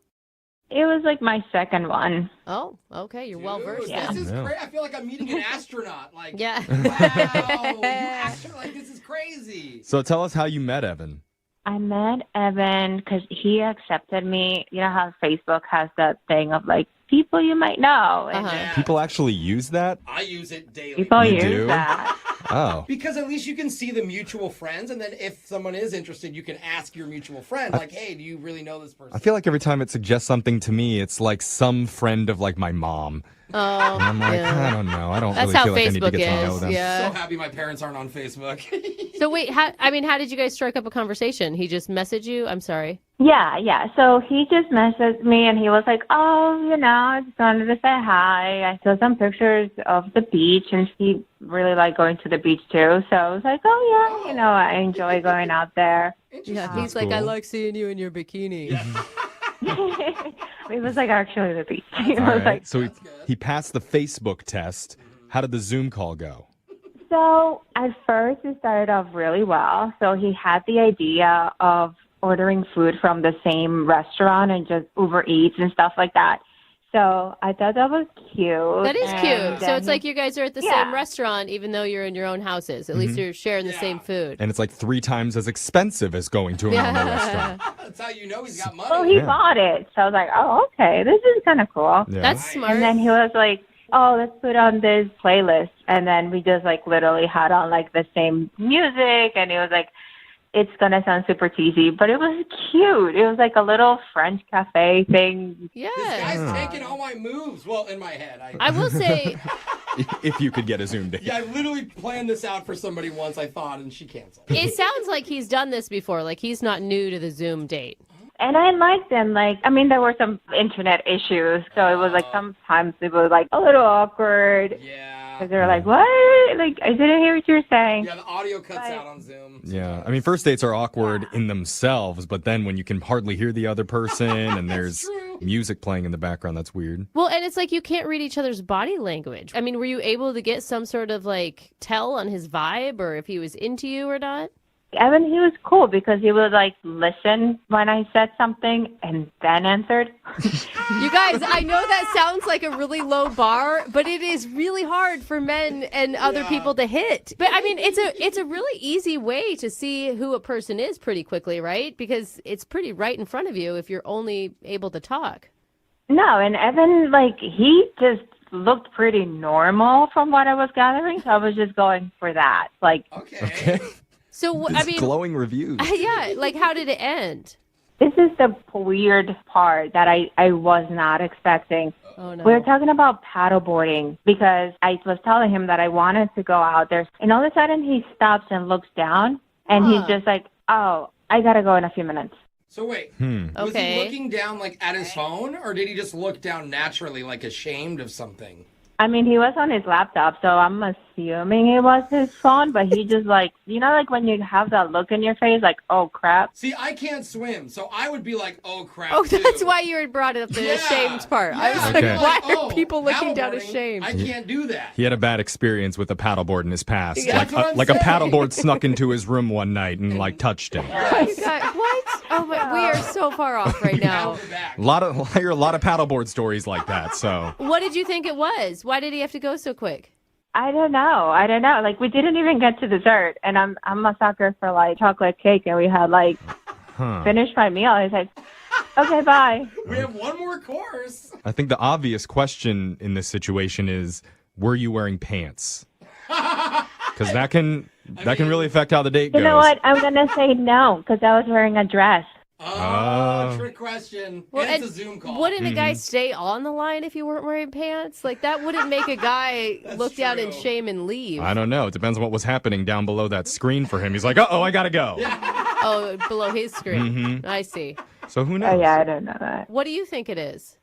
I'm hoping he's not one of those guys that are, like, cheating on their wife or girlfriend. And, like, got a text, like, honey, I'm on my way home. And then was like, okay, gotta go. Dude, and it'd be so easy to do on a Zoom call. Sure. And you wouldn't feel that guilty. Well, I didn't do anything, right? Like Yeah, that would be the excuse. Okay, so you're the type of woman that wants like a guy to be like loyal and still single.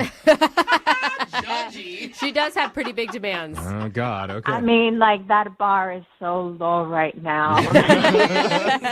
Well, let's see if we can push it down just a little bit lower. We're gonna play a song. We'll come back. We'll call Evan for you, and we'll try and get you a second date update. Okay? Okay. All right, hold on. If you're just tuning in for the second date update, one of our listeners named Nina met a guy named Evan over Facebook. And apparently Evan checks all her boxes. He's got a mouth that he can talk out of. He's got ears that he can listen with. 2 of them, actually. And he uses them. Yeah, a lot of guys just have the one and they don't even use it. But this guy has both ears, knows how to listen. Do you know how many ladies are turned on right now? I know. Just you saying this.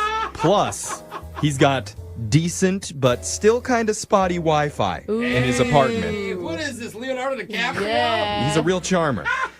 So, Nina and Evan were enjoying a nice Zoom date together. Yeah. Then at a certain point, Evan had this shocked expression come over his face. He looked down and said he had to get going. She doesn't know why. But ever since then, Evan seems to be kind of avoiding her. And that's why we're stepping in to help. All that sound right, Nina? Yep. That's about right. You know, how are you feeling going into this? Because, I mean, you found a guy who listens to you. That feels like there's a lot on the line right now. I mean, I'll take what I can get. Are you nervous? Are you excited? What do you think? I'm nervous. I don't know what happened. I'm hoping he's not, like, married with 3 kids. I don't know. Yeah. It does sound too good to be true. The way Does. Jeff described him, there's got to be something wrong with him. But I do think I'll take what I could get should be the new slogan for some dating app out there. Maybe it should be for Plenty of Fish or something. Like, I'll take what I can get. All right, Nina. Are you ready to call Evan? Yes. All right. We'll Oh, take. wait, are we zooming him? No. No. We're gonna take what we can get right now. We're gonna call Evan. All right. That really is a good name. I'm gonna dial the phone number right now. Here we go.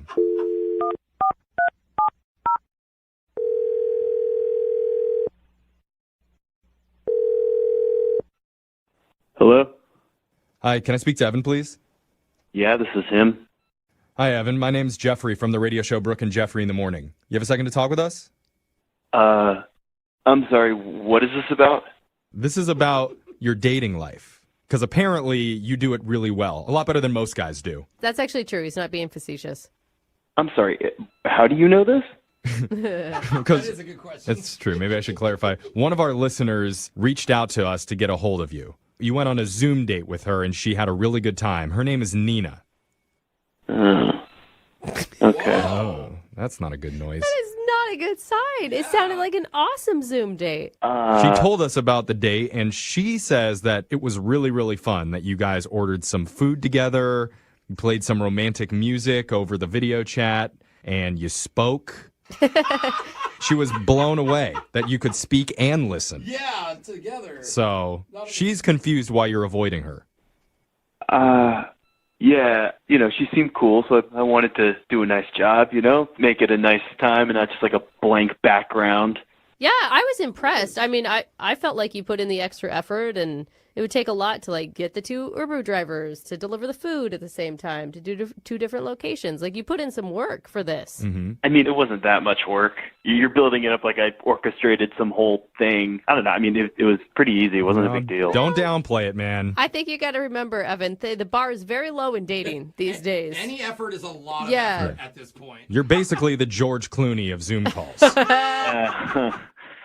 Okay, well, That's exactly what George would have said, too. Isn't he handsome? Yeah. So nonchalant. Uh-huh. So anyway, what's the deal? Like, why aren't you calling her back? Because she really likes you. Yeah, well, I had a nice time, but it's just clear that she's hiding things. That she's hiding things? She feels like you're hiding things. What? Wait, what do you mean she feels like I'm hiding things? Well, she said the phone call ended abruptly, and you had this weird look on your face, and she didn't know what made you so concerned. Okay, so we're like talking, we're having a nice time. I can't remember what we were talking about exactly. It was like the beach or like paddleboarding or something. Mm-hmm. And I look up at the screen, and right behind her, a naked dude walks through the frame. What? Whoa. What? Yeah. And you didn't say, like, who's the naked dude? You just nonchalantly was like, I've got to go? Oh, wow. I don't know. I didn't really know what to do. And the thing is that, like, it happened twice. What? Like, No. Are you sure you weren't, like, seeing something else? Wait, twice as in two separate naked dudes, or the same naked dude twice? I wasn't looking too closely, but it seemed like it was the same naked dude. Okay. I'm trying to get a visual of it. Was it like directly behind her, or was it way off in the distance in the background? Dudes don't matter, Jeff. Describe what he looks like in great detail. Look, I've tried to block it from my memory, so I don't really remember. Good. But, I mean, he was, relatively close, and he walked by. He was like holding a jar of peanut butter or something. What? I don't really know. What just happened, or what was he going to do? What is... Oh, Huh. my God. Wait. Wow. She didn't say anything about random naked guy. It seemed like she was either like very comfortable with it or had no idea what was going on. Why wouldn't you bring it to her attention? Why wouldn't you ask, like, who's the naked guy in the background? Yeah. Look, I was on a Zoom call on a first date. I'm not going to, like, ask that. I'm not going to, like, point behind her and be like, who's that naked guy? Oh, my God. Oh, my God. My curiosity would be killing me. No, I'm with you. It's like, well, there's a naked guy. Never mind. No, I need to know. Yeah, I want to know. I feel you, bro. I mean, maybe we should just ask Nina who that was right now, because she's been on the other line listening, and she actually wants to talk to you, Evan. She's on the other line. Yeah, sorry. I should have mentioned that earlier. Nina? What? You're laughing? Oh, that's messed up. She's Why are you laughing? This is awesome. This is terrible. Who's the naked guy, Nina? Oh my god! Hold on, I can't breathe. Hold on. Oh my god. What answer could it be that's so funny? Even if it was her dad or her brother, why are they naked? I'm tearing up. Oh, that's great. Can you explain what's going on? Okay. My parents have been staying with me. Don't tell me that was your dad. Do not tell me that was your dad. So after they retired, all they have been doing is like traveling. So they have spent most of like the winter in Europe and like summer and stuff like that. So they got into this thing of like just being free. It was like their midlife crisis thing. So when I'm not like in the room, they will like walk around naked and they'll go to like nudist colonies and like they have friends, whatever, and they're really like into it. So now your dad just runs amok naked and you don't even care? Well, it's like an American thing, I feel, to be very tabooish about that. But like if you go to any European country, you will find people on the beach topless. So there you go, Evan. It's her dad. Does that make you feel better?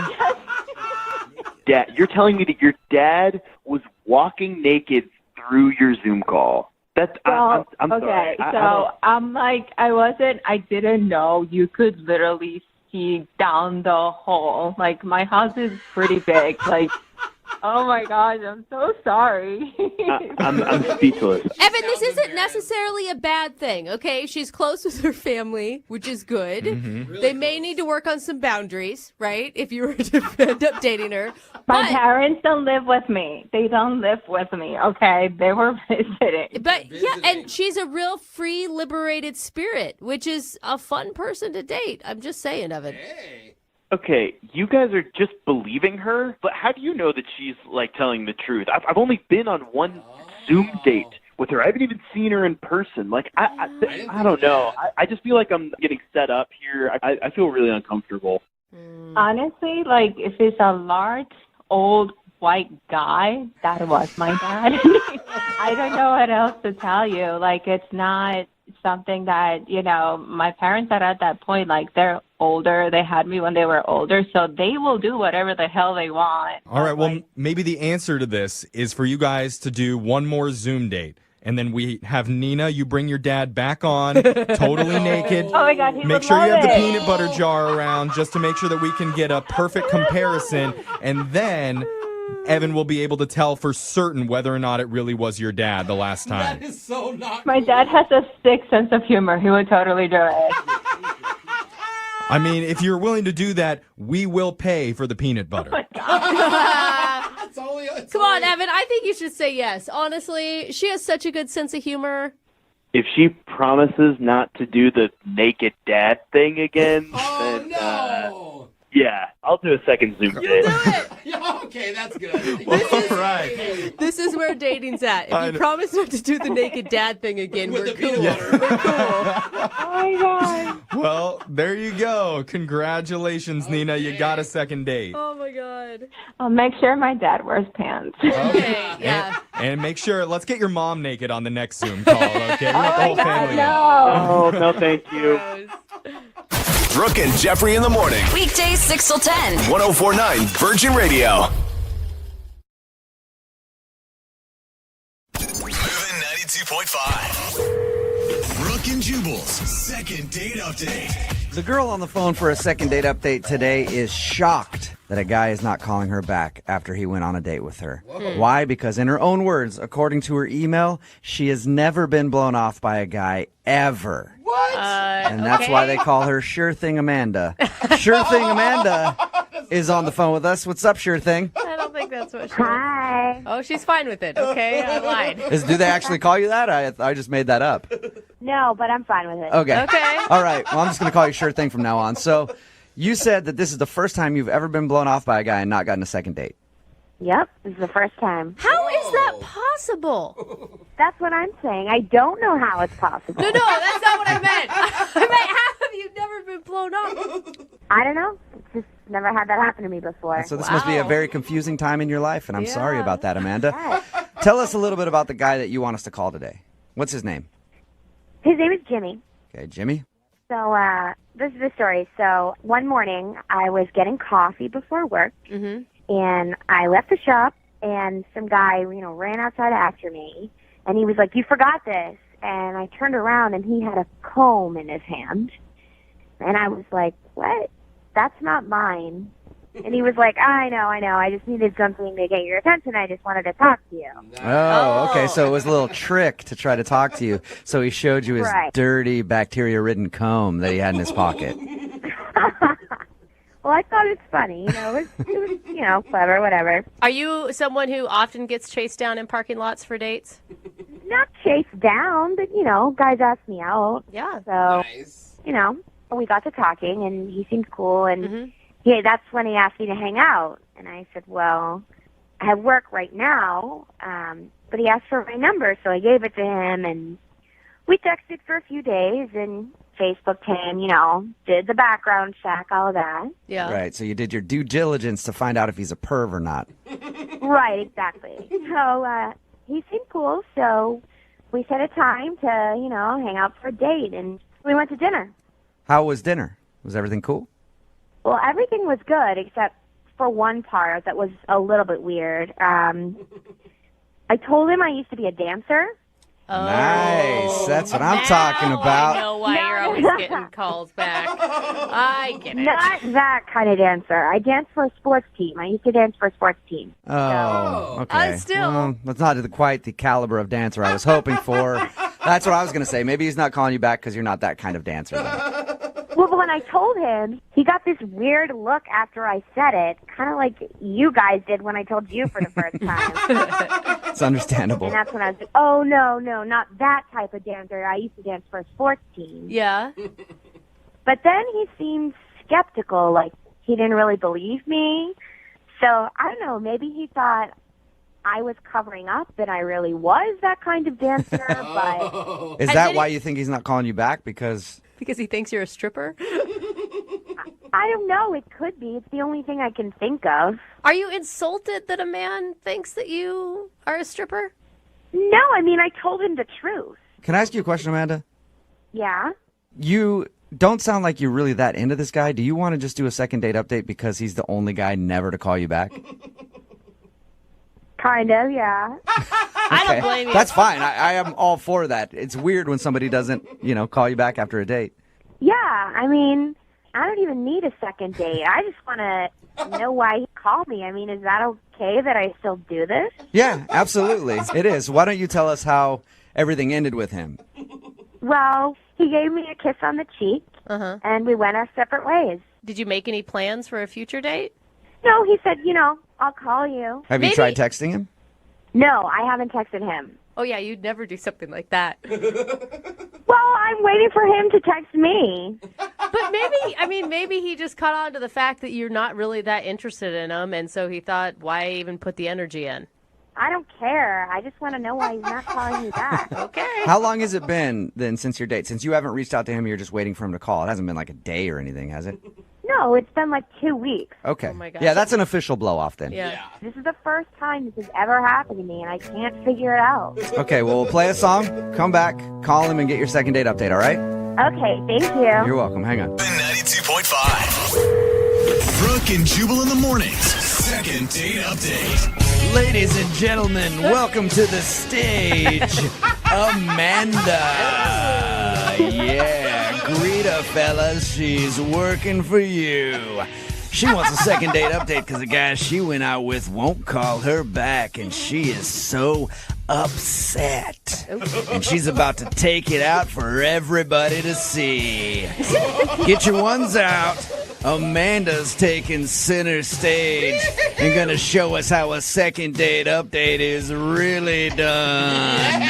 Isn't that right, Amanda? That's right. Yeah. Why am I introing Amanda like that? Well, because she's a dancer. Yeah. Unfortunately, she's not that kind of dancer. Yeah. But she thinks that the guy isn't calling her back because during their date, she was like, I'm a dancer. And then he gave her a weird look. Like you always hear when somebody just says they're a dancer, you're like, I know what that means. Uh-huh. And then she explained that she wasn't that kind of dancer, but she feels like maybe he didn't believe her. That's the only thing she can think of as to why he wouldn't be calling her back. She did also say that she's never been blown off by a guy before, ever. This is the first guy never to call her and ask for a second date. And that's more important to her than even getting the second date. She just wants to know why this is the one guy who wouldn't call her back. Amanda? Yep. You ready to get this thing going?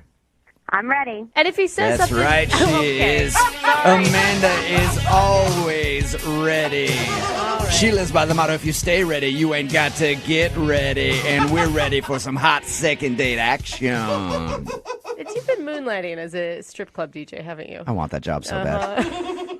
Okay, sorry, Brooke, you were saying something to Amanda before I started the music. Yeah, I mean, if it comes back that maybe he's just been out of town for the last 2 weeks and there's a totally reasonable explanation, are you actually going to turn him down at that point? I don't know. I mean, I guess we'll see how it goes. You sound actually pissed that this guy's not calling you back.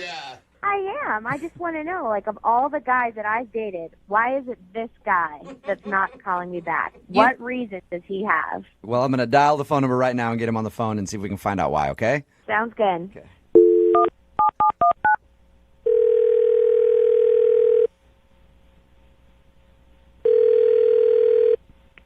Hello? Hi, can I speak to Jimmy, please? Yeah, this is Jimmy. Hey, Jimmy, how are you? This is Jubal from Brooke and Jubal in the Morning. Who?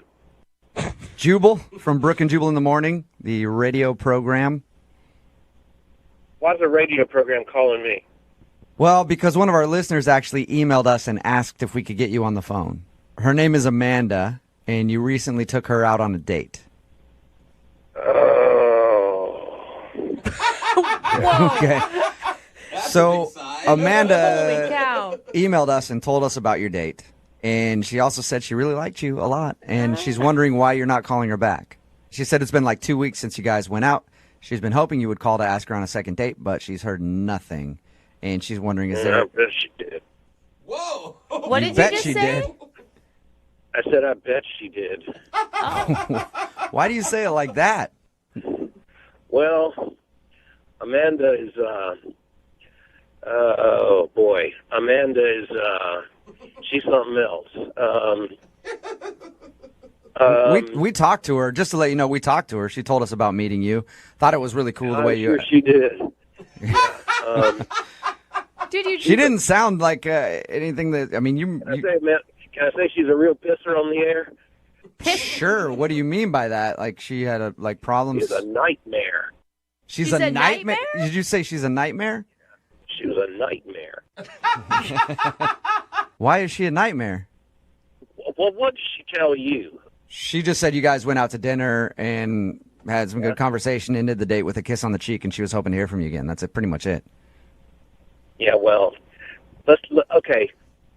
Amanda is a very attractive woman, but I could tell everything about her from her food order.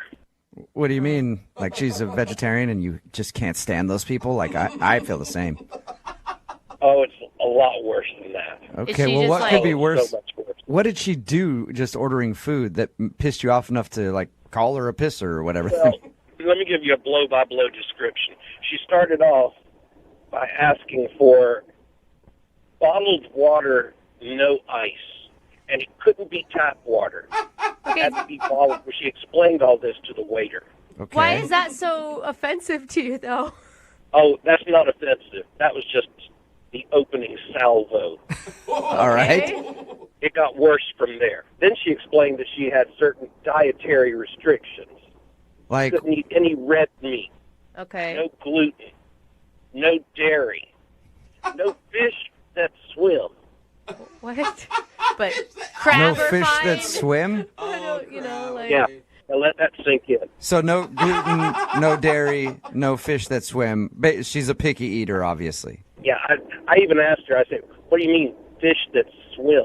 Oh, so she... And she made this little wavy motion with her hand, fish that swim. I said, yeah, I know, fish that swim. Don't all fish swim? She said, no, there's some little fish that walk around, like shrimp, lobsters, anything with little bitty legs are okay. Is that just because she has an allergy or something? Who knows? I thought you were just saying it like as a figure of speech when you were talking fish that swims. I didn't realize that was the exact words that came out of her mouth. No, she actually said fish that swim.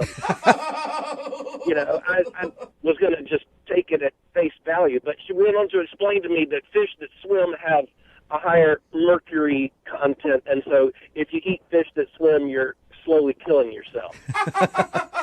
You sound really upset about this. I wanted to eat a whole fish right then. Okay, so is it all right? So she's a picky eater. I've never heard the fish that swims thing before. Why not? Me either. Why not go out with her on a second date though? Is that the only bad thing? Wasn't that enough? I don't know. I mean, This girl is high maintenance. okay, it's a high maintenance issue. Can I ask, because I'm just curious, what did she end up ordering for dinner?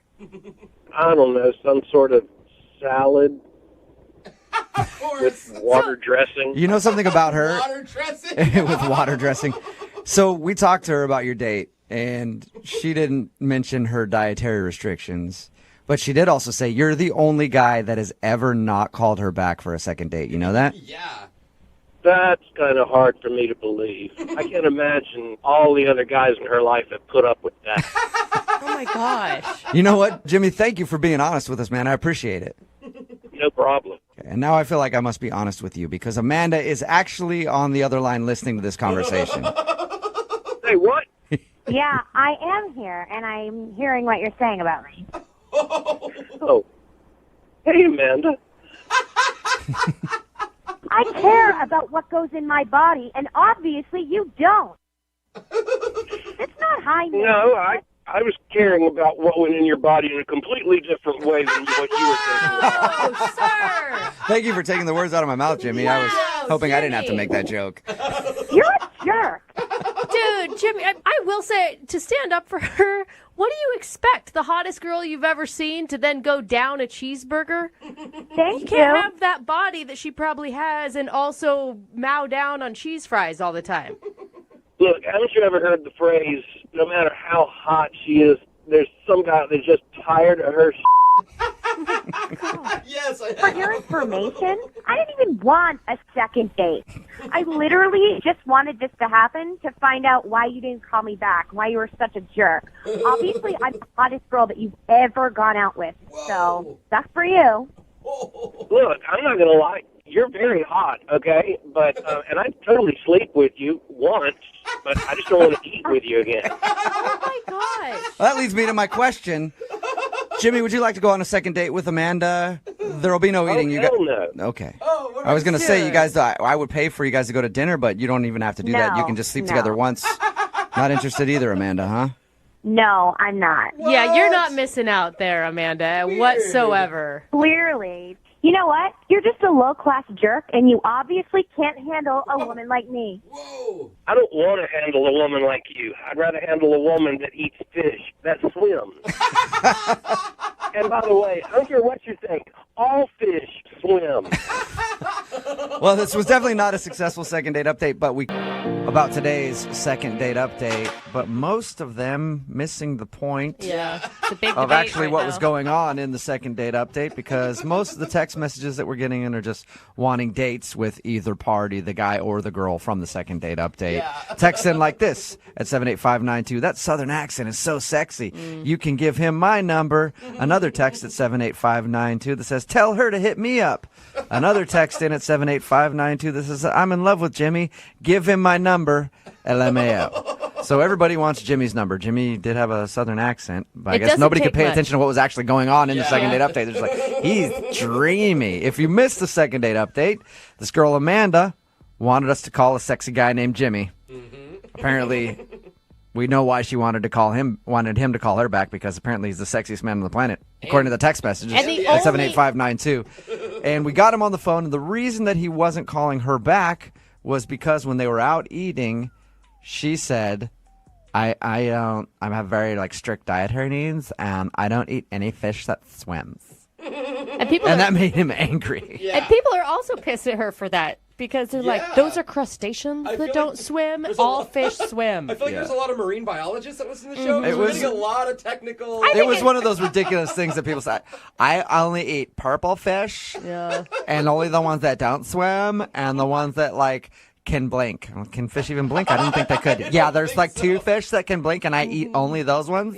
And she said it was something about the mercury in the water and the fish that swim, according to I don't her. think she knows Have anything. higher levels of mercury. I don't know. She's just trying to sound Apparently, smart, it just comes down to him not wanting to go out with somebody who's a picky eater. Yeah. And a little bit high maintenance. Yes, definitely. It's like when you go out with somebody who's like, I'm a pescatarian. Yeah. Whatever. You eat a little bit of meat. You eat fish. Yeah, you eat fish.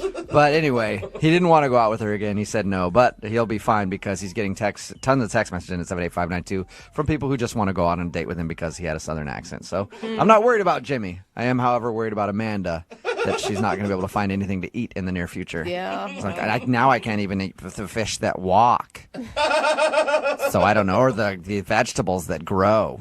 I'm not going to eat them anymore either. Remember, if you want a second date update, all I have to do is email the show, and we will call the person who didn't call you back. Moving 92.5.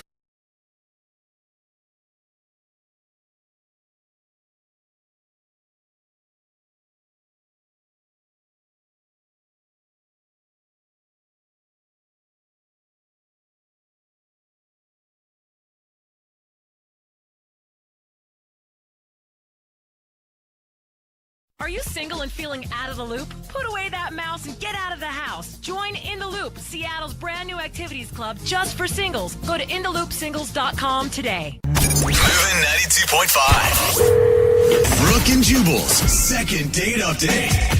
You guys ever go out on one of those dates that goes so well that you end up spending the whole weekend together? Yes, Yeah. actually. I had one of those a little while ago. I was out with this girl, and then randomly, like, she was at my house, and somehow her tires got slashed while she was there. Somebody stole the battery in her car. She couldn't find her wallet. Just things kept happening. That's Had to so wait till Monday to weird. get her car fixed. Spent the whole weekend together. It was fabulous. Just a fabulous time. You just get creepier and creepier, don't you? That's what happened to Anna, who is on the phone to do a second date update today. She wants to call a guy named Chris. Apparently, their date went so well that they just spent the whole weekend together, and it was magical. Hey, Anna, how are you? I'm good, guys. How are you doing? Pretty good. Thank you for your email. Oh, definitely. So tell us a little bit about Chris.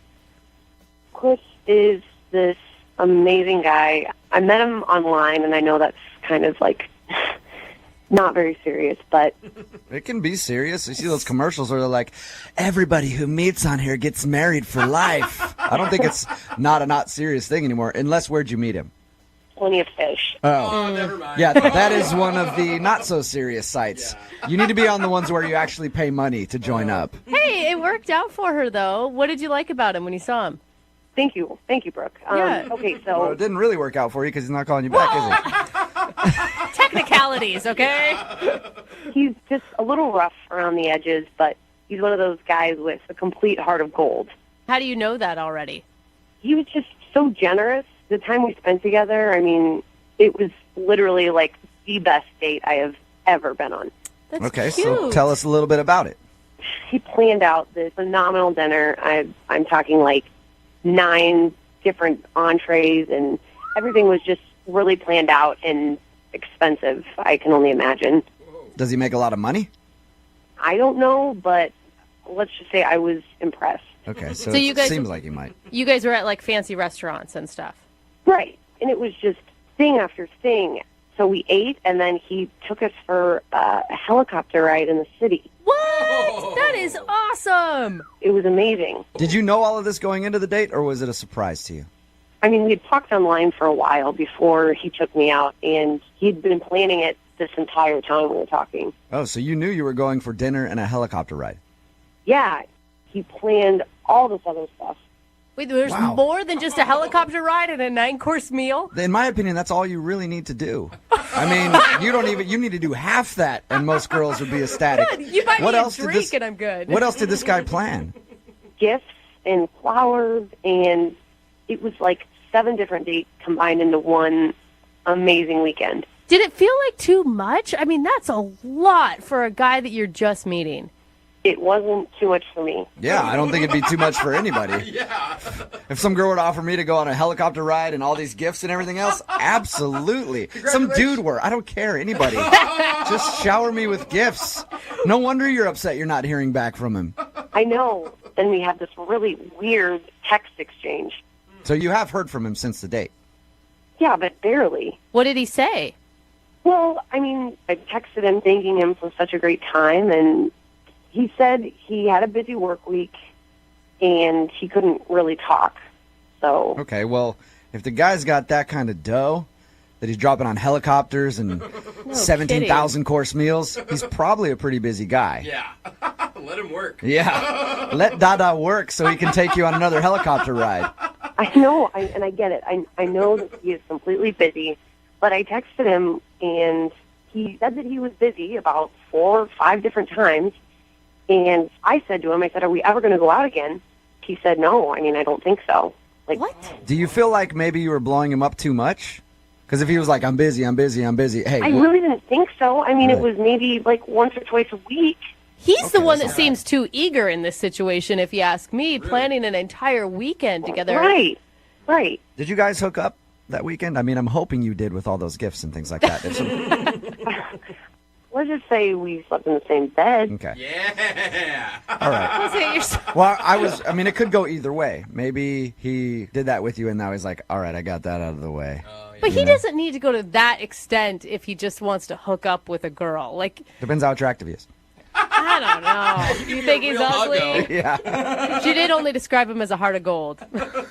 He had a heart of gold, yeah, definitely. But like I said, rough around the edges. Oh, that's all what right. you meant. Well, anyway, you obviously liked him a lot. So we're going to play a song, come back, call him, and get your second date update, all right? Okay, thanks, guys. Okay, hang on. Moving 92.5. Brooke and Jubal in the mornings. Second date update. You know what, Anna? What? I actually don't want you to get a second date. Whoa. Why? Because this guy took you out for like a fabulous fancy dinner, helicopter ride around the city, spent the whole weekend spoiling you. I don't want you to get a second date so I can date him. That's why. Sounds like a fabulous date to me. If you're just tuning in for the second date update, Anna did exactly that. She went out with a guy who just spoiled her for the whole weekend. And they texted a little bit after. He said he was really busy. And then she finally was like, when are we going to hang out? And then he said it's not going to work out. And she wants to find out why. So we're about to call him right now. Any last thoughts before we dial the phone number, Anna? No, I'm just really curious. And how did you guys leave the weekend again? In each other's arms? I thought we had a really good time. All right, well, I'm going to dial the phone number right now, see if we can get him on the phone and get your second date update, okay? Awesome. Here we go.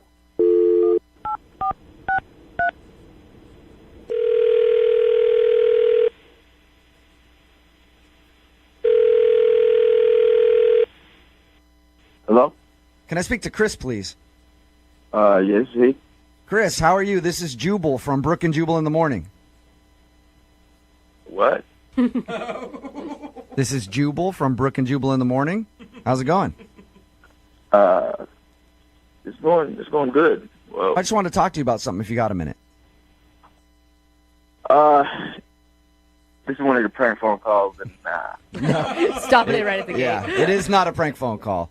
You actually went out on a date recently with one of our listeners, and they emailed us to call you. Okay. Her name is Anna. You remember going out with Anna? Yeah, I went out with that crazy chick, man. You went out with that crazy chick? Yeah, she crazy. She bad crazy. Really? Whoa. That yeah. Wow, just out the gate like that, you're going to call her crazy. I haven't even really had a chance to talk to you about the date at all. Can you tell us a little bit more about why you think she's crazy? She's bad crazy. I don't know what else you need to know. Yeah, that pretty much says it all right there, but can you tell us why at least? Because, look, she enjoyed your date, obviously, man. You took her out to dinner, helicopter rides, all that. Oh, she told you about that? Yeah. The date was the so of course you liked it. Yeah, it sounds like you know how to plan a pretty nice date, Chris. when you're into somebody, you go all out, I guess. I do it. So. Why would you spend an entire weekend and that much money with a girl if you thought that she was crazy? That's how I treat women that I'm interested in. Maybe somebody doesn't treat you like that, but they should. Okay. Well, I actually agree with you, but... So you were interested in her, but now you think she's crazy. Oh, that's again. I use the word that's Batshit crazy. Why is that? Did something happen after your date, or was it during your date that you decided that? And your date lasted a whole weekend, so I'm guessing it was after. She would text me, and I would tell her I'm busy. Okay. And then she one day showed up in front of my doorstep. What? Whoa, she showed up. She's not from here.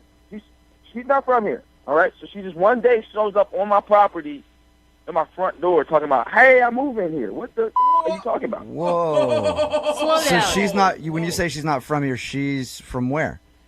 From far away where they make crazy. Does that have a specific city?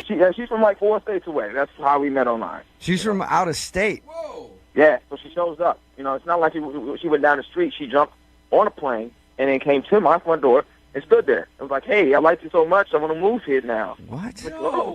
What the are you talking about? Chris, I need to get some clarification because I'm kind of confused now. When we talked to her, she didn't say she was from somewhere else. How did you guys go out on a date?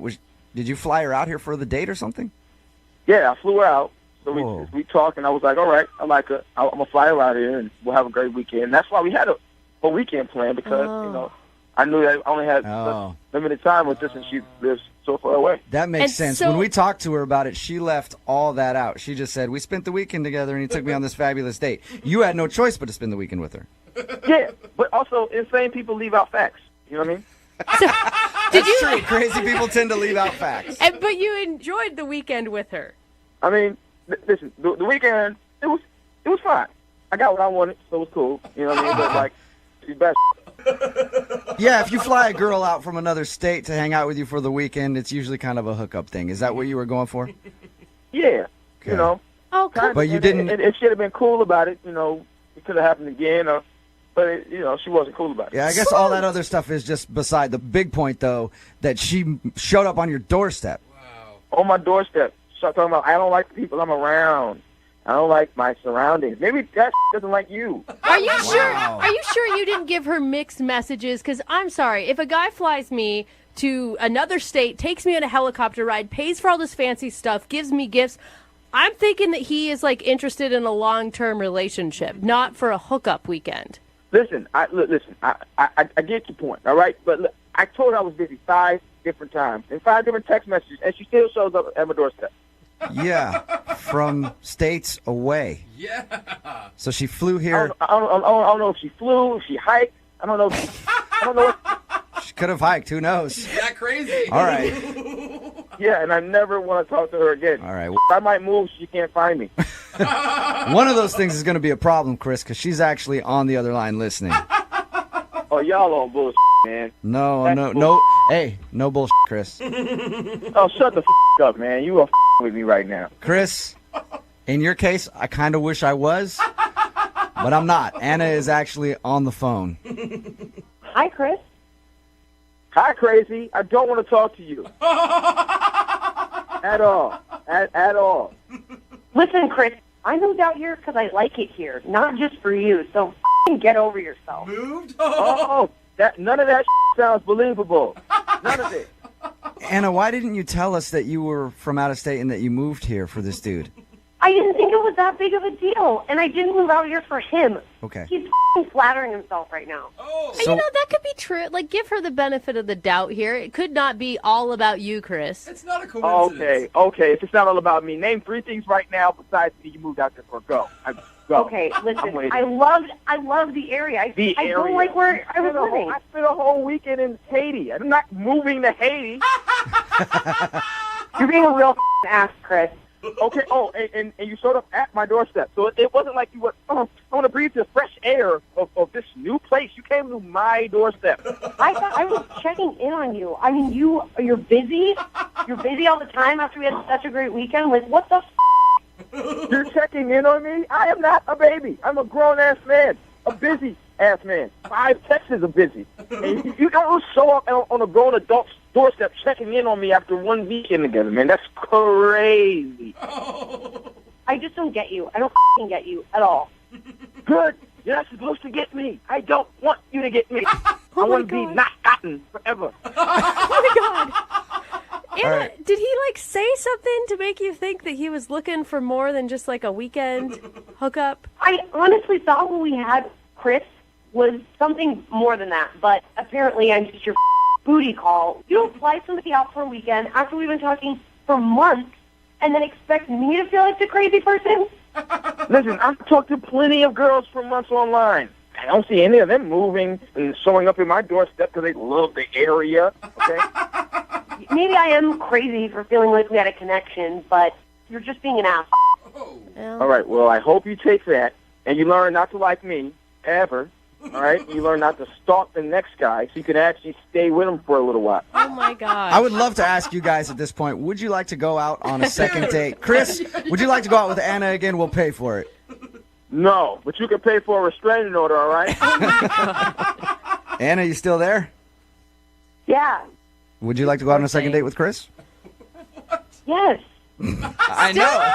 Oh, my God. Well, Chris, I appreciate your time, man. Thank you very much.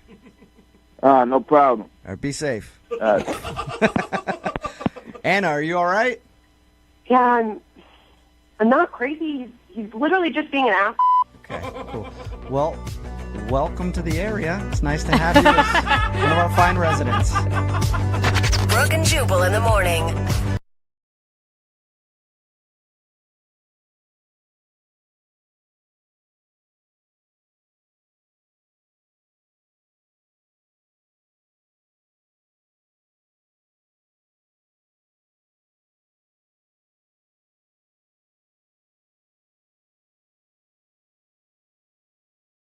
Are you looking for the thrill of your life? With Zadart, Seattle's only exotic car rental company, you can book a Lamborghini, Ferrari, and more. Visit Zadart.com, ZADART.com to book your exotic car ride. Moving 92.5. Brooke and Jubal's second date update.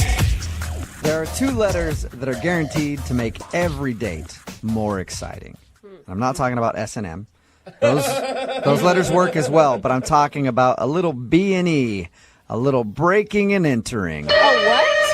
That's right. What? That is the way to spice up any date. And that's what happened to Maria on her first date, and that's why she thinks she might not be getting a call back today, because she broke into a house on her first date. What's up, Maria? Hello. How are you? Are you a criminal right now? No, it's not what you think. It was my own house. Oh, that's what criminals always say. Yep. You just stopped at a house. You're like, oh, I promise that's my stuff. I got to get my TV out of there real quick. But your email said that you think you might not be getting a call back because you had to break into your own house? Yeah, I mean, it was a whole thing. Do you want to know what happened? Yeah. First off, tell me about the guy. How'd you meet him? Well, I met him on Bumble. Oh, yeah. I've heard good things about Bumble. I have a couple of girlfriends using it. Yeah, it's nice because the girls have to start the conversation first. Mm-hmm. And you only have 24 hours to do it, so it's kind of like all or nothing, you know? It's like Tinder, but you don't have a bunch of pervy dudes hitting you up nonstop, right? Exactly. Yeah, you kind of eliminate the pervy dude situation. And he seemed pretty cool, and we ended up actually talking on the phone, which people don't do anymore. Right. And he seemed really smart, and he had a really cute laugh. And so he asked me if I'd like to go out to dinner, and I you said, were like, hell no, let's break into a house. That sounds way more fun. yeah, I actually offered that, but he was like, nah, I'd rather not. Yeah. So you guys agreed to go out to dinner. How'd that go? Well, he came to my house to pick me up, and I got out to the car, and I realized that I didn't have my keys. Oh, no. That's a worse feeling. So this is where the breaking and entering comes in. Is your house easy to break into? Oh, no, of course not. So I walked up hoping that the door would be open still, but I'd locked the handle. And we tried all the windows, tried all the doors, and we ended up having to break one of the windows to get in. What? How long did this take you? It was a little over an hour. Oh, jeez. That's a great start to your date. Why did you have to do it right then? Why didn't you say, like, hey, I'll call a locksmith, let's go out, have our dinner, and then when we get back, maybe we can schedule a locksmith to meet us? Well, yeah, when you say it that way, it sounds really smart, but for some reason that's just not what we did. It's just one of those moments you're like, screw it, we got to get in there right now. Break a window. Right, yeah. Did you break the window or did he break the window? He broke the window. Like a gentleman does. Right. He found a rock and chucked it at the window and broke it. Oh my gosh. So did you end up getting into the house after the broken window? Please tell me you did. Yes, thankfully my cat was okay. She wasn't anywhere near the window. And then, like, I mean, it was really dangerous, but he climbed in the window then. Oh, man. Yeah, really sweet and nice of him to do. Here's the best part, though, guys. He got in, and he unlocked the door, and I got in, and then I spent like 15 minutes searching the house, only to realize that my keys were in my purse the whole time. Are you serious? That sucks. You didn't dump your purse out before you spent over an hour trying to break into your own house? I mean, I swear I looked in there like 2 or 3 times, and they were not there. What was his reaction to that? I mean, I just kind of tried to play it off. Like, it was funny, right? That's funny. I would have had a laugh at it. I mean, I could see it being a funny situation, especially on a first date. Right. I mean, that's one of those things that you're like, you know, when we're married, we're going to look back at this and be like, oh, gosh, remember when Maria left her keys in the house? You didn't say that to him, did you? No, I didn't. Okay. I just said, oh, gosh, sorry. Yeah, it'll be cool. Because I was going to say, if you drop the married thing on him, that might be the reason he's not getting back to you. No, I swear I didn't use the word marriage. Okay. So were you able to salvage the day at all? Well, at that point, we'd spent pretty much our entire date trying to break into my house, and he'd cut himself a little bit on the window. Of course. Not bad. Like, he didn't need stitches or anything. Oh, my but gosh. we just kind of decided to call it, and we said that we would meet up sometime next week for a real date. So he was bleeding after spending an hour outside your home. Yeah, kind of waste your appetite, I think. Did you guys ever meet up? No. Really? That was the last you saw of him? Yeah. So I've texted him a couple times, and one time he didn't respond, and then another time he was like, yeah, you know, we'll catch up sometime. I'm just really bogged down with everything at work right now. But Do you really think that he wouldn't be calling you back just because you guys had to break into your house and you forgot your keys? I don't know. I mean, it seemed like we had fun with it, you know, and we made light of the situation, and I totally assumed that he would hang out with me again. And so I'm just having a hard time understanding if that's really what it was or if there's something else. All right. Well, we'll play a song, come back, call him, and get your second date update, okay? Thank you. You're welcome. Hang on. Moving 92.5. Brooke and Jubal in the mornings. Second date update. If you're just tuning in for today's second date update, Maria is on the phone with us. She had a very interesting first date with a guy named Aaron. They spent the whole date breaking into her house. She thought that she forgot her keys when he came to pick her up. She searched everywhere. Ultimately, it ended with him breaking a window, crawling inside, cutting himself, and then opening up the door, only for her to find out that the keys were actually in her purse the whole time. Oopsies. That's the only reason you can think of, Maria. Nothing else on your date. No other reason why he wouldn't be calling you back. There was nothing else that happened that I have been able to think of. When he left, he said, I want to reschedule this. Yeah, I mean, I said, let's hang out again, and he said, okay, great. Oh, that's... Yeah, so it seems not- like he wanted to see you again. Well, he did cut his hand on your window. Maybe he got an infection and is no longer with us. Oh, no. Could have happened. God, I hope not. Well, we'll find out right now. I'm going to dial his phone number, okay? Okay. All right, here we go.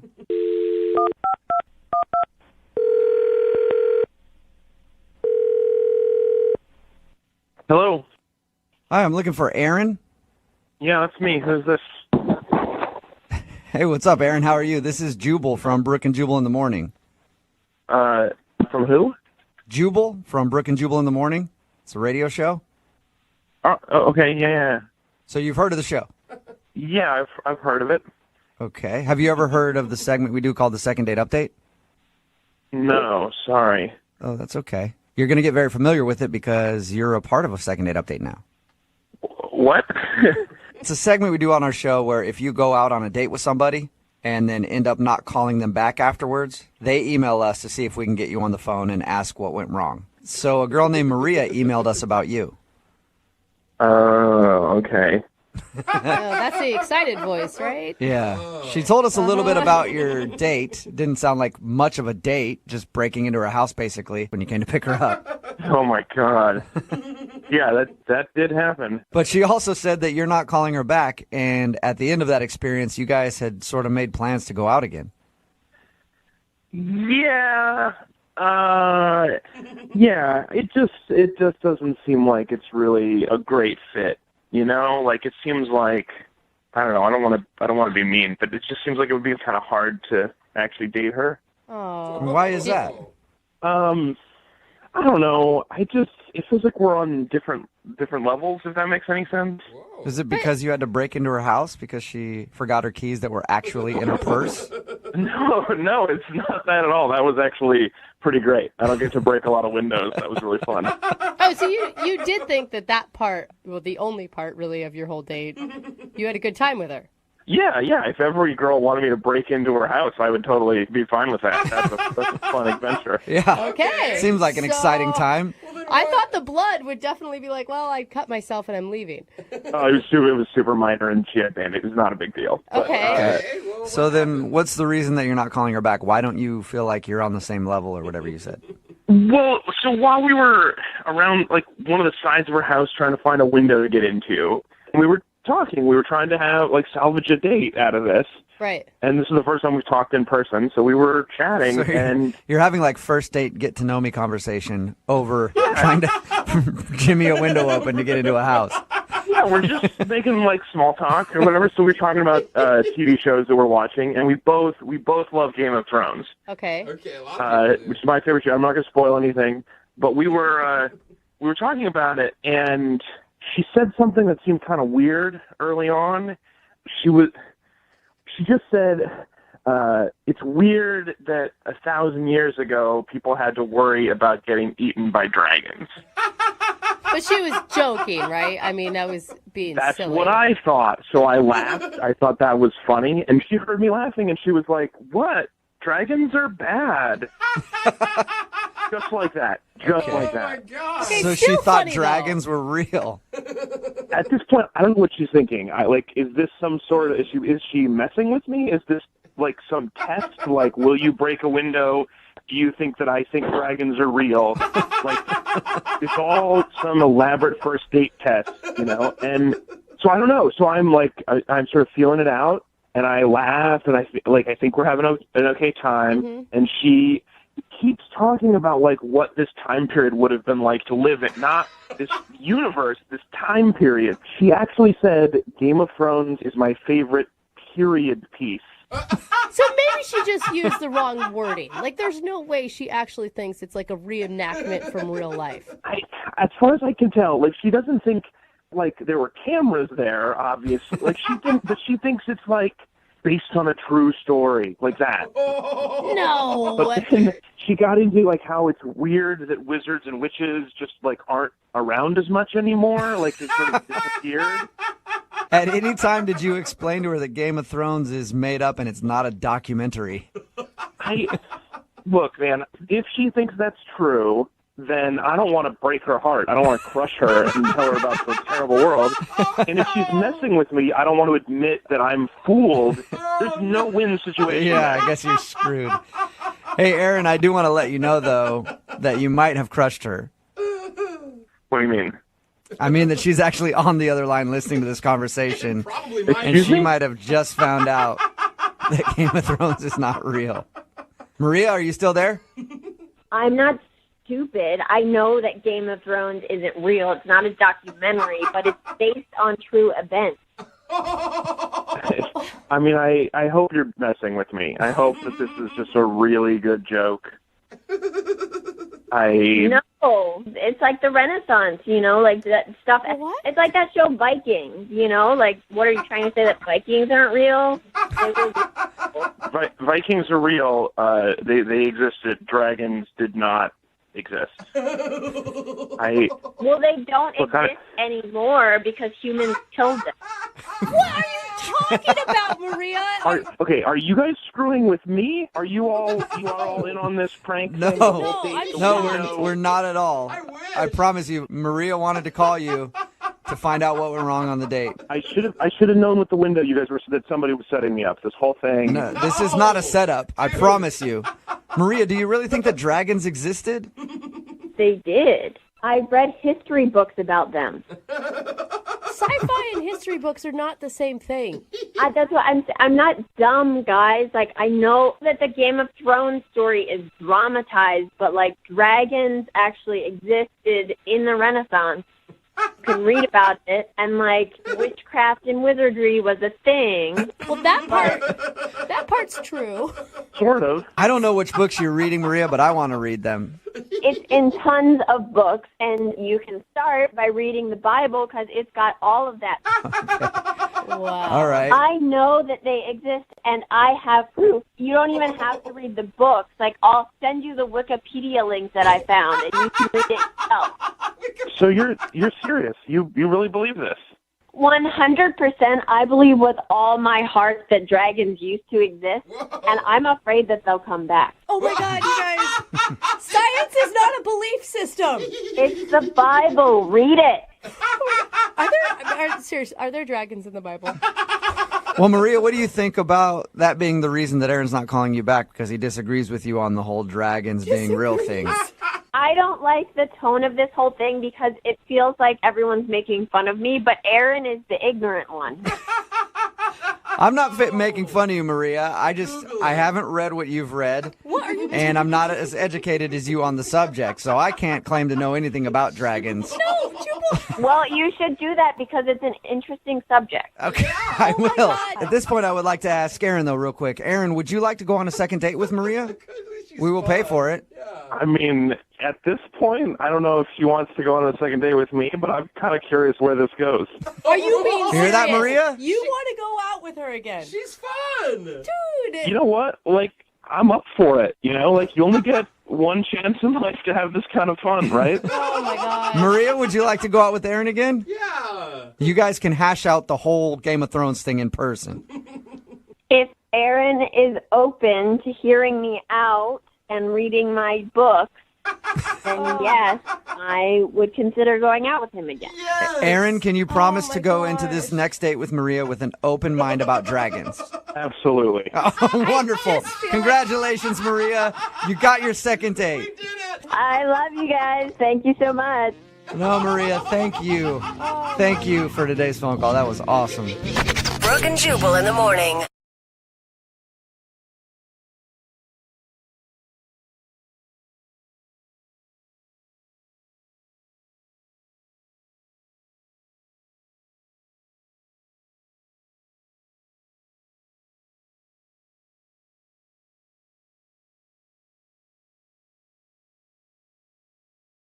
Moving 92.5. Brooke and Jubal's second date update.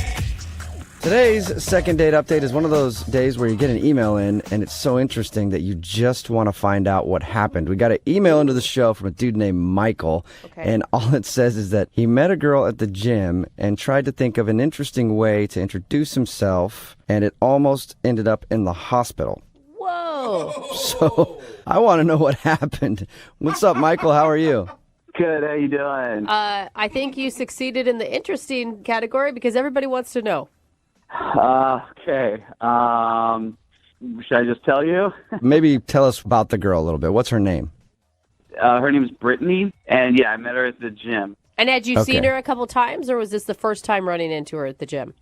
No, I've seen her for a while, and she's like incredibly beautiful. And I mean, I listen to you guys' show a lot, and I know a lot of people are, say that they're, dating this beautiful girl and that, but I think that this girl is probably like next level, like beyond anything. Are you trying to brag right now, or are you just excited? I'm not trying to brag since she's not calling me back, obviously. Okay.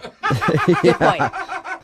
All right, so had you tried to talk to her before the incident that almost put you in the hospital? No, I hadn't. The thing is, like, I've seen a lot of guys try to talk to her, like walk up, try to whatever, and she's not rude, but just like gets rid of them, is always just like keeps herself to herself. Oh my God, you have been stalking this girl at the gym. I don't know if it's stalking. She's hard not to notice, and anyway, but that's what I've seen. So I didn't want to be one of those guys. I didn't want to be just the next in line to strike out.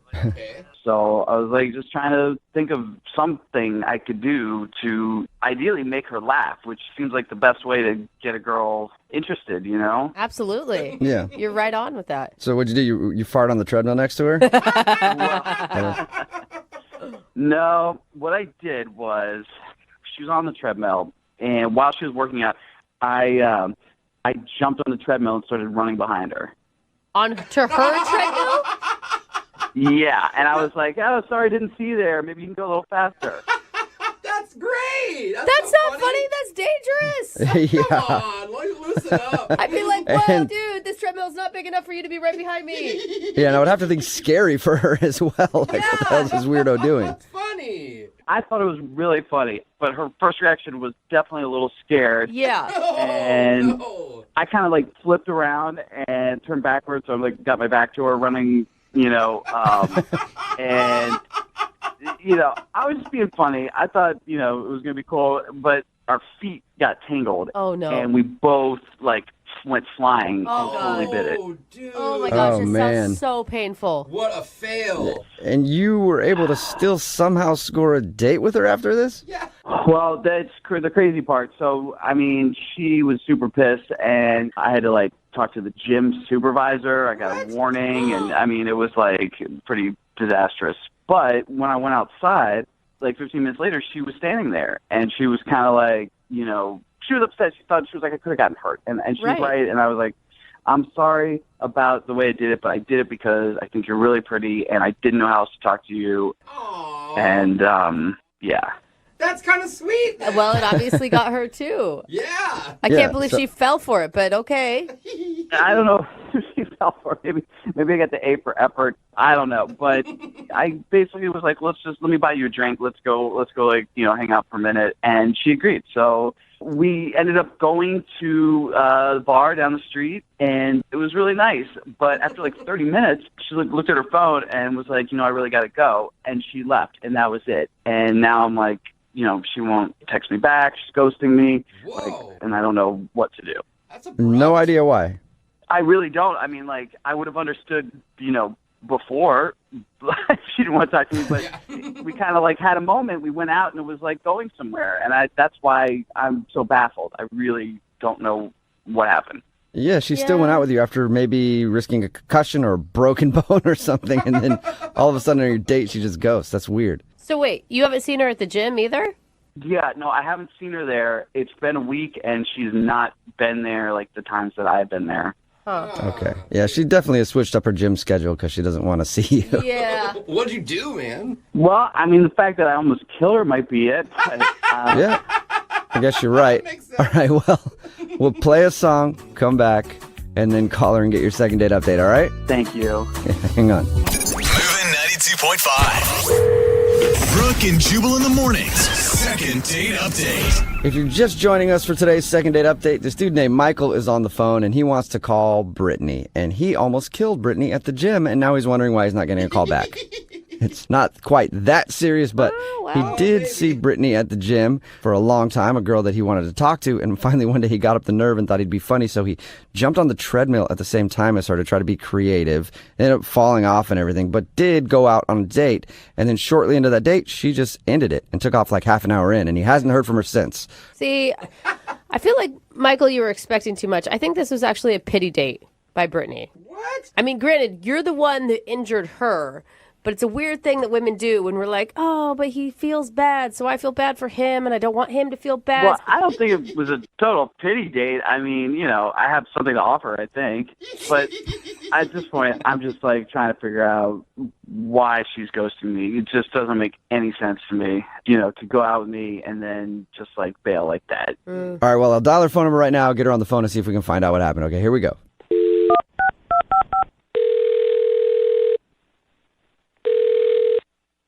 Hello? Hi, can I speak to Brittany, please? Yeah, this is she. Hey, Brittany, how are you? This is Jubal from Brooke and Jubal in the morning. Okay. Okay. Hi, Brittany. You ever heard of it before? Ever heard of what before? Brooke and Jubal in the morning.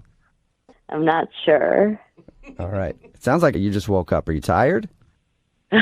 Yes. Well, good morning, Well, I'm sorry about that. Well, sleepyhead. so we're calling you because we actually got an email from one of our listeners who asked us to call you. Okay. You want to know who? Still not registering, is it? Well, no, I'm intrigued. Okay. His name is Michael. Oh. All right. And you met Michael at the gym recently. Yes. Yeah. And then you went out with Michael on a date after and left pretty quick into it, and you haven't contacted him since. That is correct. Okay, cool. Well, Michael emailed us because he wants to know what went wrong. Oh, well, I mean, it was just like, I wasn't really sure how I felt, you know. I just couldn't really deal with it. First dates are weird, you know, so. Did you? This was my theory, okay? My theory is that you went out with him as a pity date because he told us about the whole treadmill fiasco where he injured both you and him. Initially, it kind of was. You know, I'm like, oh my God, such a weird guy. You know, like, I'll just go out with him and get him off my back. But I don't know. I'm not really sure how I feel about him. And I felt really awkward. I had to leave. During the drinks that you guys were having, you felt awkward? Yeah, I'm still, like, kind of going through, like, a breakup, if you will, sort of. I'm kind of sensitive. So it was going really well, and I'm just so surprised that I liked him, you know, and I don't know if I'm ready to, you know, move forward with a guy that I might like. And I don't know. I'm just sort of a mess right now emotionally. Oh, my God, that's Oh, really that sucks. But you could tell that you liked him that much just from that experience? Yeah, we, like, had a lot in common, and, like, we started, like, finishing each other's sentences. And, yeah, I was taken aback at how, like, attracted to him I became throughout just, like, that half hour. And the feelings were kind of overwhelming that I had to excuse myself. Wait, how long have you? Are you single right now, or are you still in a relationship? No, I am single, but like I had a fiance, and it was very messy. Yeah. And it's only been about 5-6 months or so, and I promised myself that I wouldn't date anyone for at least a year. Yeah. To really get over this guy, you know, to be fully open and available for a new relationship. And, you know, it wouldn't be fair to Michael, you know, to be in, you know, to date someone when I'm like this. So. But you could still do stuff with him. Jubal! I mean, that's a good way to get over a breakup. Well, that's the thing. I felt like this could be a really special guy in my life, and I'm really not ready for that. So I really need, like, you know, a year to heal and be available, and it's only been about 6 months or so. So Okay, so you just want us to tell him. You just want us to tell him that he's got to wait 6 months if he wants another date. Kind of, probably. I feel like that is so emotionally responsible of you. Thank you. Yeah, you know, you really are aware of where you're at in the healing process, and this guy is obviously not just a rebound guy. Correct. And, you know, I don't know if he feels that way about me or anything, and I'm just like, whoa, this is happening way too fast. And so, I don't know, it's a little embarrassing, but. Oh, that's so sweet. Well, I was saying we could tell him that, and I think you could probably just do it yourself, though, because he's actually on the other line listening and wants to talk to you. You're not serious, are you? I am 100% serious. Michael? Brittany, how you doing? Sorry about that. Awkward laugh. That's not fair. I didn't know you were on the line. I mean, I'm just like blown away right now. I really just thought that you didn't want to see me again. I can't believe. I'm really sorry. I didn't really know how to process everything that was going on. And, you know, obviously now you know everything I've been going through. So it's just, you know, I'm sorry. Yeah, she wants to see you again just in 6 months. I mean, I hear what you're saying, and that makes sense. But at the same time, it's like, I'd really like to see you again. And if you had a good time and feel that same way about me, it's kind of crazy not to at least hang out, you know? Yeah, I just, I don't think it would be fair to you either, because I'm not, you know, completely 100% there yet. I'd still be thinking about my ex and, I don't want to bring any like crap from that relationship into this. So it's just I'm trying to be responsible and careful with, my emotions. And, For sure. I hear what you're saying. That's really good that you're like processing that. At the same time, though, it's like so rare that you meet somebody. I mean, I really feel like, you're like the most beautiful girl I've ever met. And, like after talking to you and like your heart is like even more beautiful on the inside. I just. Oh, you're so sweet. That was the best compliment ever. I'm tearing up over Yeah. here. Oh. No, that's really beautiful, and I appreciate that. And I would love to say yes. I don't think it's a good idea right now. And like you said, it's not, every day you meet someone so special. So like, I'll still, if we're still there for each other in 5-6 months or whatever, like, cool. Brittany, look, you've heard everybody swooning about how hearts and love and all that stuff are beautiful. God, you're romantic. If it is in fact that beautiful, don't you think you should just go for it? I see your point. It's just I think that'll be too messy. I need more time to heal and be confident and figure out like who I am as a person. And yeah, that's I was good. in this relationship for a long time. Right. One last question, and I've heard what you said. You said you're not interested until you feel like you've healed enough. But would you like to go out with Michael on a second date? We'll pay for it. Brittany, before you answer, I know you've said no to me and them asking like a whole bunch, but just please think about it. I just want to say that if we had that much of a connection after 30 minutes of hanging out, it just seems crazy to me to risk throwing that away. Like, why don't you take a couple weeks and heal, and then maybe we can, like, get together. Yeah, listen to him, Brittany. There's no such thing as good timing. These things always happen when you least want them to. No, I hear you guys, and I appreciate it. It just, I promised myself a year. I think that's a good timeline to feel better. And so I just have to, regretfully decline. Brittany, I think you're making a big mistake because, as somebody who's gone through a lot of breakups and always promised myself at the end of those that I would wait a certain amount of time, I've always jumped in like into another relationship at about the 6-month mark, and you might be missing out on a really awesome breakup. Wait, yeah, exactly. I was going to say, Jubal's such a good example of healthy relationships in this world. I fully support you, Brittany. Stick it out. Stick to your guns. Yeah, thanks for that.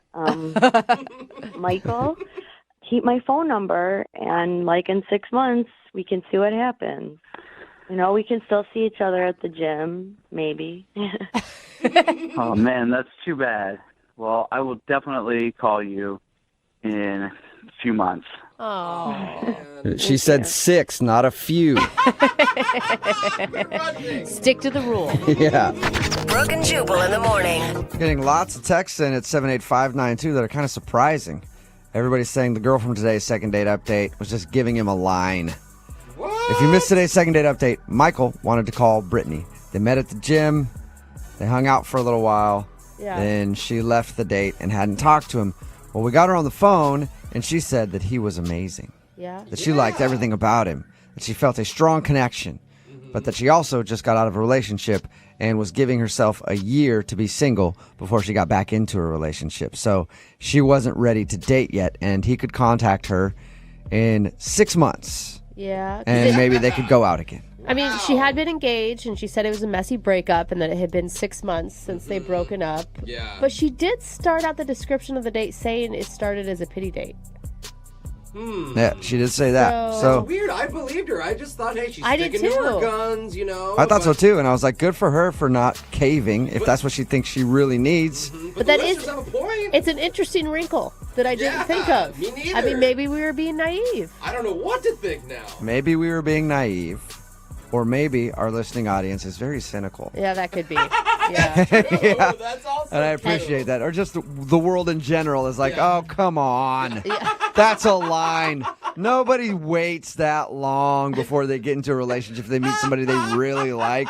You'll throw caution to the wind and you'll get back into a relationship. She's full of crap. She didn't like you. Either that or it's just a really good explanation on why there's so many dysfunctional relationships out there, right? That's true. Remember, if you want to do a second date update, all you have to do is email the show and we will call the person who didn't call you back. Moving 92.5.